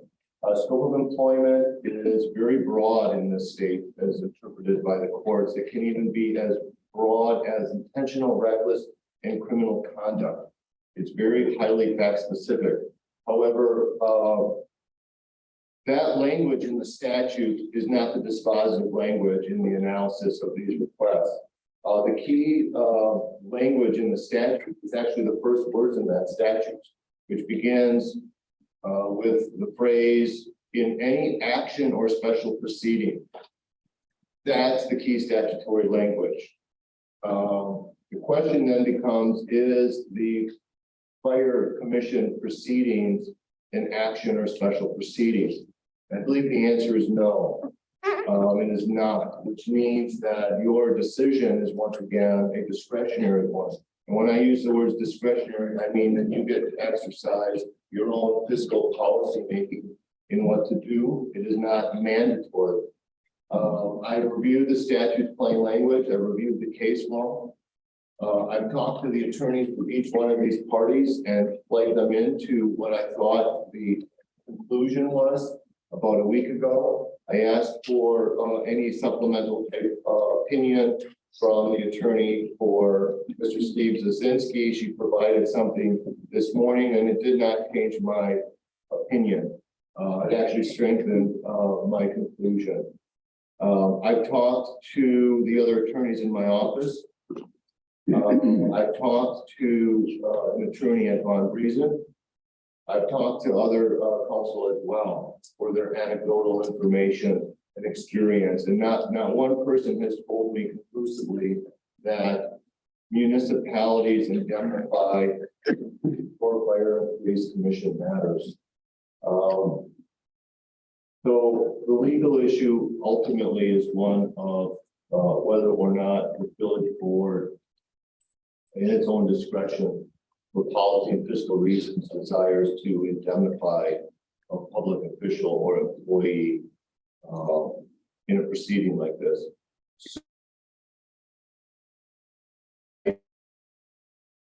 Insurance policy, and I don't have the whole history of your insurance policy. I think I have all of them, but I know some of them are missing pages. So right now, looking for insurance to cover those costs does not look promising. Most of your insurance policies are covering for bodily injury. That's not what we have here. Others are covering for property damage. Again, not what we have here. There's some other policies that go to management protection and wrongful acts, but usually those are all cabined or contextualized in the context of lawsuits and damages. And that's not what the PFC proceeding is. So I don't think that anyone should hold their breath that the insurance here through Great Western Continental, I believe, is going to provide coverage or indemnification or reimbursement of fees. So I guess I'll stop with the legalese there and put it back into your hands for the policy making. I'll certainly answer any questions you might have. Anyone have any questions? Well, first of all, they hired their own attorneys. They never came in front of the village board and asked for representation or for us to pay for the attorneys. Yeah, the statutes don't speak very clearly to the timing of that. Certainly requests could have been made earlier, should have been made earlier, but it's not dispositive in itself. But I do think that that's probably something that you could take into the calculus of your decision making tonight in terms of what course do you want to chart in terms of policy and dollars and cents in a situation like this where it's not mandatory. There's going to be other situations where down the road you could have a mandatory obligation to indemnify. I just don't think you have it here. So you have to exercise your discretion. Mm-hmm. Do we know how much the fees are, Mr. Remley? I do not know. I have no idea. Well, I mean, It's not. we presented in the didn't letters. we didn't hire Attorney Rideout or McGillis, so I make a motion. But let's go on number 4 first. Correspondence from Attorney Lane Rideout for village to pay legal fees or provide counsel to Fire Marshal Tazinski. Motion to reject or deny. Second that. Hopkins, I'll give it to Young. Motion to reject by Hopkins, seconded by Young. Ron? Ron? Yes. Kelly? Yes. Dennis? Yes. Billy? Abstain. Jared? Yes. Bill? Yes. And I'm a yes, 6-0 denied. Number 5, correspondence from Attorney Ryan McGillis for village to pay legal fees or provide counsel to Fire Chief Lakar. We have a motion, Again, motion to deny. I will second that motion. Hopkins and Young again to deny. Bill Barheit, Abstain. Kelly, Yes. Ron, Yes. Dennis, Yes. Jared, Yes. Bill Hopkins, Yes. and I am a yes. Motion tonight is carried 6-0. Number 6, discussion and possible action on village court documents. This is what, I'll tell you, this is neat. We have I'll give you a little background. Business has been on this property since 1936. They came in, wrote me a bunch of tickets, about $5,000 worth, I believe. Anyhow, and that's okay. You go up, and if you don't like what the judge at the town tells you, village, you go see the circuit court. Okay, fine.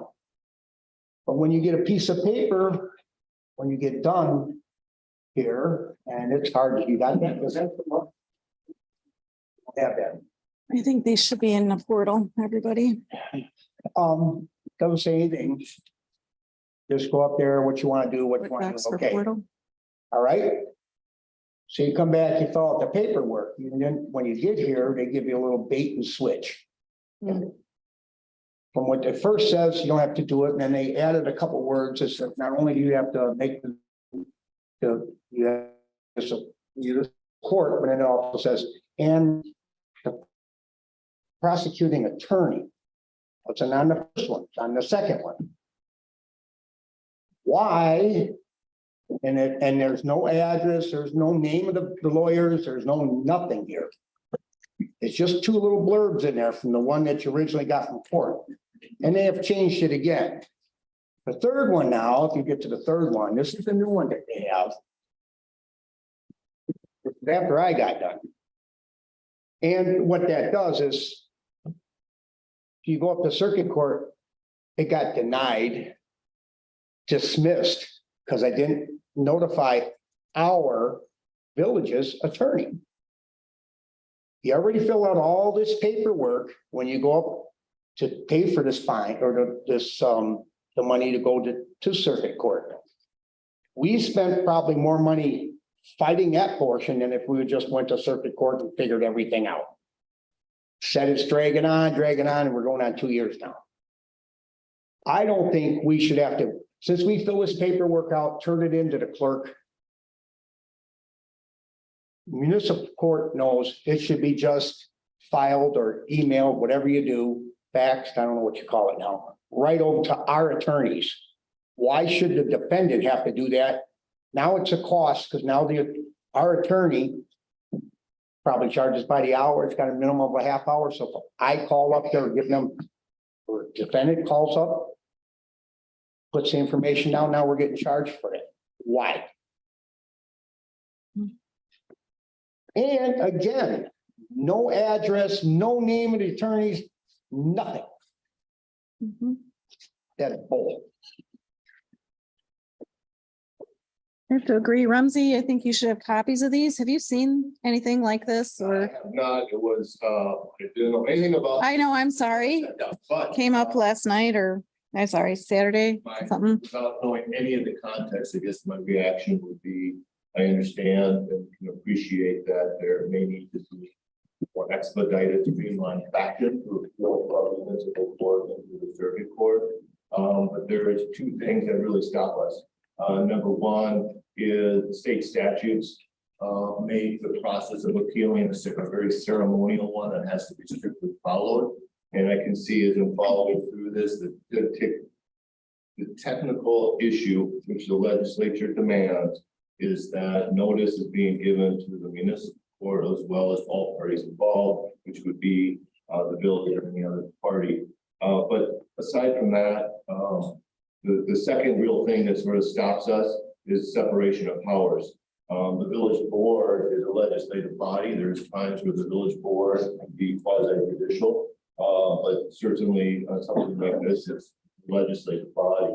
And so the village board can't really recreate how the appeal mechanisms are going to work from municipal court into circuit court. So your concerns may be bona fide, and I think many people might share those kinds of concerns, but ultimately the answer is with either the state legislature or, you know, if there's something that maybe, you know, the municipal court itself can maybe improve some word choice in these forms, but the village board really can't do anything. Yeah. I understand that. I think it's more that it's confusing, that it doesn't spell it out. People don't know where to go. They don't really know what to do. My thought is, why can't our court clerk receive, must be this form now, and then send this over to our attorney? Why does, Yeah, I mean, I think if there's concerns, you know, certainly concerns can be passed on. And then because if you didn't, if you, sorry, I don't mean to interrupt, but if you don't know who our attorney is and you're from, you know, what, how would you know where to go? You wouldn't. Right? unfortunately, that's not what they're doing. But, you know, certainly the ideas forwarded on to the municipal clerk and municipal judge. Yeah. Because you know, Andy here shows me that the forms have evolved a little bit over time. Yeah, but I think the core substance is kind of there. I can understand your interpretation of it, but it's probably just something that you know, you can communicate these thoughts on, but you really can't direct or change. right. Yeah. Is 20 days appropriate? Excuse me? 20 days, you have 20 days from of the decision. Or in circuit court, I believe it's 30 days, isn't it? Have to file an appeal? Well, circuit court is 45 to 90 days, but it's the legislature. Again, the legislature is opted for 20 days in the statute. Okay. So I see our judges here. Be modified by, By the legislature. But whether a local form has some kind of ambiguity to it, again, if there's a concern about an ambiguity, that can certainly be passed on to the serving municipal judge. Take a look at, I can be the conduit for some of that. Yeah. But the only point is the village board can't command to make changes. Right. We're just talking about it and our judges here. I do think that we should be more clear on our forms, and we should spell out who the attorney is and where they should send it if it is in fact their responsibility to do so. So that would be great if you could work on that. another key thing that I've worked with in operating procedures is that you put a revision in small print. on the Yes. Left And a and the date. date. Yes, So that agreed. you don't accidentally pull an old document and give it to somebody. Right. I think that's a good suggestion. If you wouldn't mind, Ramsey, that would be fantastic if you could do that. One other comment, nobody is surprised. I'm sorry? Some of these forms may be recommended forms, not recommended, maybe mandated forms from the either state bar or the Wisconsin official bench book or the like, but regardless, yeah, send me your questions, your thoughts, and I can try to work with you. Sorry. Yes, Judge. My name is Mike Langle, and I am a municipal judge. What Mr. Barheit's talking about is the appeal process. If you don't like what happens to you in municipal court, you have the right to appeal that to the circuit court.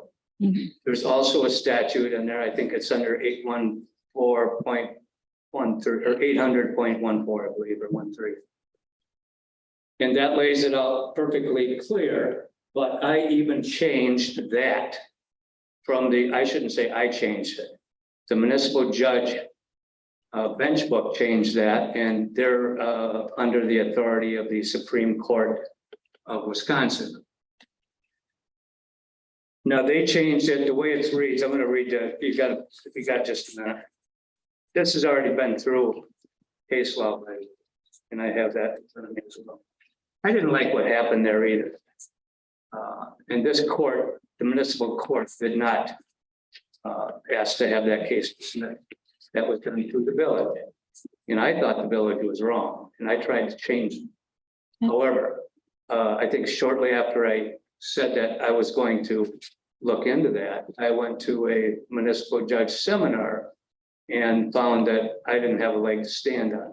The attorney knew exactly what he was doing, and that's what he wanted to do. And he's well within his legal rights. It's within that statute I just said. But the way it reads in the statute, 800-14, I think.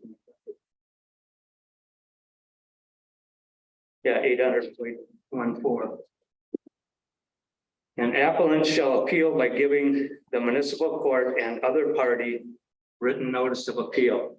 Well, the people that wrote the bench book committee from the Supreme Court that does that, they didn't feel that was very clear either. So they changed it from what the Supreme Court did. And what Mr. Barheit got was exactly that comes out of the bench book, the 200 and some other courts use. And that reads a little more clearly, I think. This is from the back. You must provide written notice of your decision to do so within the municipal court and the prosecuting attorney and pay the statutory required appeal fees. And it goes on. But now that's what Barheit got. Is that correct? No, first one doesn't say that. The one you got? The one that was filled out, right? Let me see that. That came right out of your court. I had a copy of that. By the way, I was just this. No, we're just having a conversation about how we could be more clear. Well, so it says people know what- you might make, Well, that's just, well, that's what it said. So that's what I had to work with. That's why I'm here. Otherwise, there's Sure. not much in fact again. Or is that going on page The 2? first one that you're handed out, you're given two pieces of paper, you're given the folder. Okay, Billy, here's what you wrote. And this is the paper you gave me, I think. And I That's the second one. yeah, it's this one, Judge. To the Do administrator. you want to see this one? You decide to appeal, you must provide written notice of your decision to do so with the municipal court and the prosecuting attorney. Oh, wrong one. Yeah, this one. The one that says what they give you out after court. Hmm. After court, 20 days. On your page 2. This is when I have my lawyer. look. Page 2. What I have here. The third one. This is a 2-page thing. Okay. Okay. I think it's a 4-page thing. It's a 4-page thing. I can read this one too. It's the same one. Is this the one you're saying? Yeah. Okay. But anyway, it's just semantics because this one says, the one that Mr. Barheit put in was signed by Mr. Barheit and blacked out, correct? That day. That day. That's not the one that you gave us after court.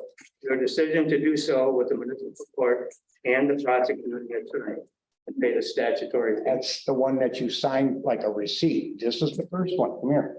This is when you gave it court, right here. Well, listen, I'm not gonna argue with you, but Well, maybe, like this, your case is with the circuit court, not mine, the circuit court and the village. It's a done deal. Can't do anything else.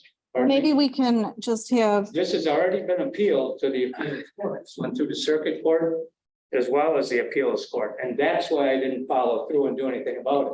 I felt it wasn't quite right either in the event of fairness. And I was going to fight against that, but when I read the appeals court, then there was nothing to defend it. And that's right here. I gave a copy to the village attorney. If the rest of you would like to read it, I didn't make you all a copy because I wasn't even given So let me ask you this, Judge. I wasn't even given the, Is there a way that our court clerk could forward it? given the courtesy of being told that this is. I don't have any right. I don't have We're not. any reason to be here tonight. It's okay. If someone just would have talked to me, this wouldn't have come out in public. Go ahead. Is there a reason, or could we have our court clerk forwarded on to the attorney when My court clerk. I'm I not? can't say for sure. I believe my court clerk told Mr. Barheit that he had to contact the attorney. No. All I right, believe- All right. we're off. Well, I think, yes, we Okay. can, So anyway, what's the question? I just think procedurally, is there any way that our court clerk could forward it on to the attorney so that the people that Mr. Barheit or anyone else? Our attorney knew that it was received by the court. That's not what the law states. Okay. Our attorney chose to go ahead and ask for dismissal from the. I don't know all the particulars. I'm trying to tell you. I'm just saying, I can't change the law. That's up to the legislature. understood. And this All right. court, this same case, the same exact case, has went through another jurisdiction. It went through the circuit court, municipal court. It got appealed to the circuit court, and then it got appealed to the Court of Appeals. And the circuit court voted, no, you can't do it, just like they did to Mr. Barheit. And then they also denied the appeal, the appeals court denied their appeal request as well. I don't know that anybody's disputing the decision. I Correct, think right. It's basically, how can we assist our defendants to have a better understanding of the appeal process utilizing the clerk? Could we do like, I you know think how you Mr. have I DOS think for Mr. Barheit dummies? Knew that. Okay, I've but never had this happen before, although I've had very few, and I listened to you, Mr. Barheit. I think it's pretty clear, and after Mr. Barheit went through this, I tried to make it a little clearer yet, so I made my own change on that. And I can't change too much of what the legislator says. Right. I just made it a little clearer. The actual 800-1 or .14 is pretty unclear to me. The municipal judge bench book committee made that a little clearer. And after Mr. Barheit was a little unsure what to do, he knows who the attorneys are. We've never had this happen before. He can say what he wants, but I think it was clear to him too. Why did you give out the wrong paper in the beginning then? I didn't give out a wrong. okay, we're gonna, Moving this forward, is please. done. I We gave will- the paper that's We will see, by the municipal judges. Understood. Association. Yeah, this is doing. I think- Time and place for this. we'll work with Ramsey and see if there's any way we can maybe improve. See what they say, because I can't change the list. I understand that part. Okay, we will move on. The court or the clerk's office. Number one, approval of applications filed with the clerk for retail licenses to sell fermented malt beverages and intoxicating liquors in accordance with the provisions of chapter 125.04 of the Wisconsin State Statutes by the following, with approval contingent on background check clearance, completion of beverage server class, and payment of the necessary fees. For for whiskey business as presented. Move to approve. Second. Based on the background check. Okay. Faber and Hopkins. All in favor? Aye. Anyone opposed? I'm an aye too. Motion carries. Number two, approval of the application filed with the clerk for a cabaret license and amusement machine license contingent upon payment of the necessary fees. Whiskey Business LLC, Motion to approve. Second that motion. Hopkins and Young. All in favor? Aye. Anyone opposed? Great. Number three, operator licenses. As presented. I have one question on Dawn Valadez on her application because she says her place of employment is the bus service. Do they sell alcohol at the bus service? I apologize. Dawn Valadez. No, I know which one you're speaking of. I don't know the name of the place. Yeah, I'm gonna look it up right now. Yeah, I don't know the name of the place.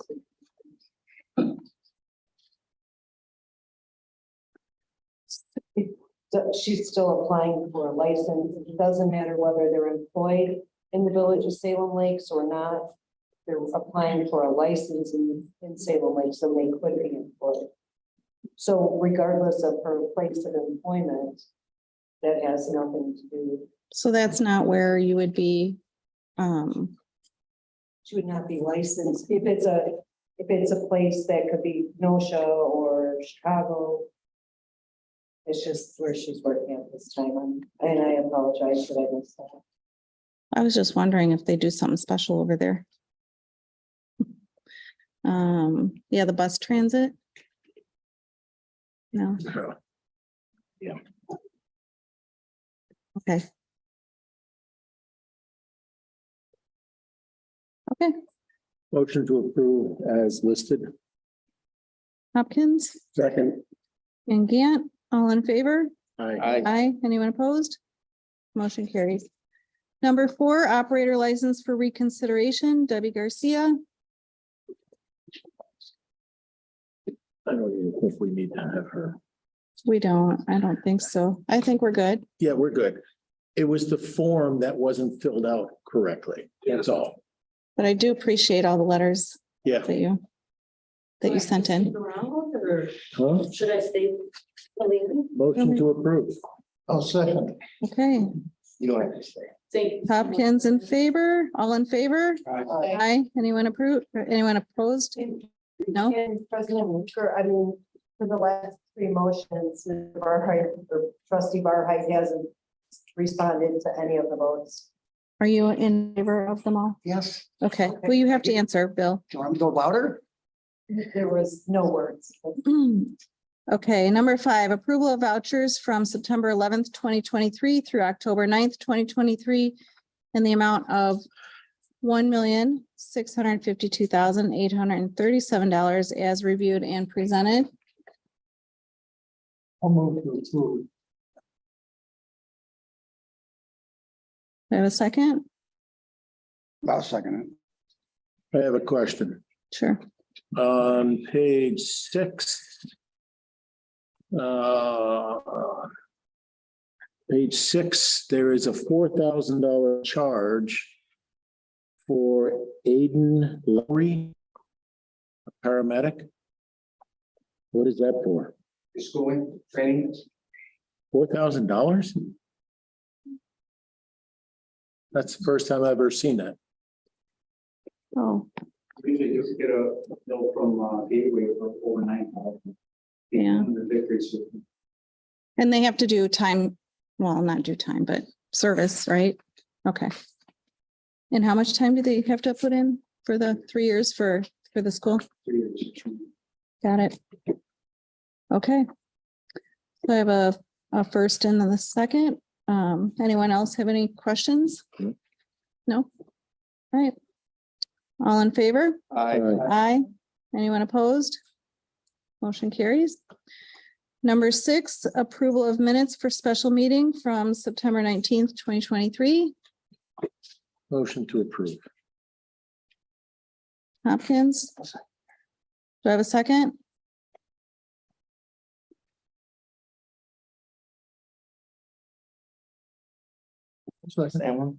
Dennis? No, that's September. Okay, all in favor? Aye. Anyone opposed? Okay, public comments on anything else? Does anyone want to speak about anything?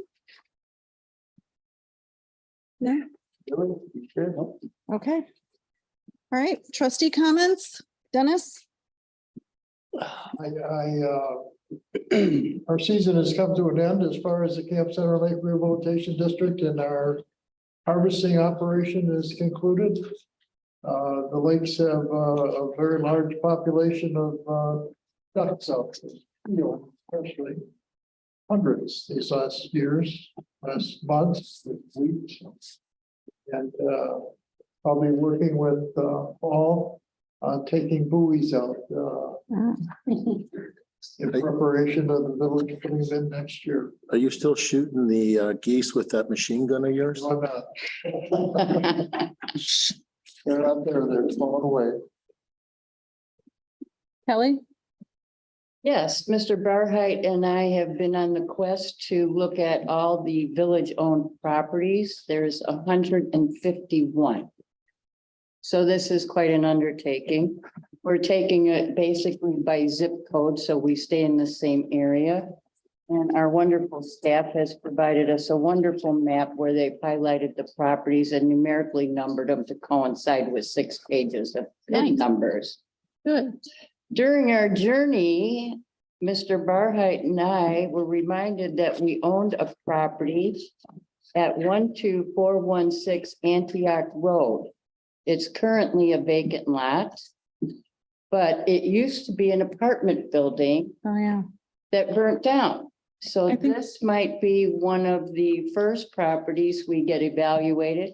Let's check out what the zoning is now. Do we up it to commercial zoning to give it a better price?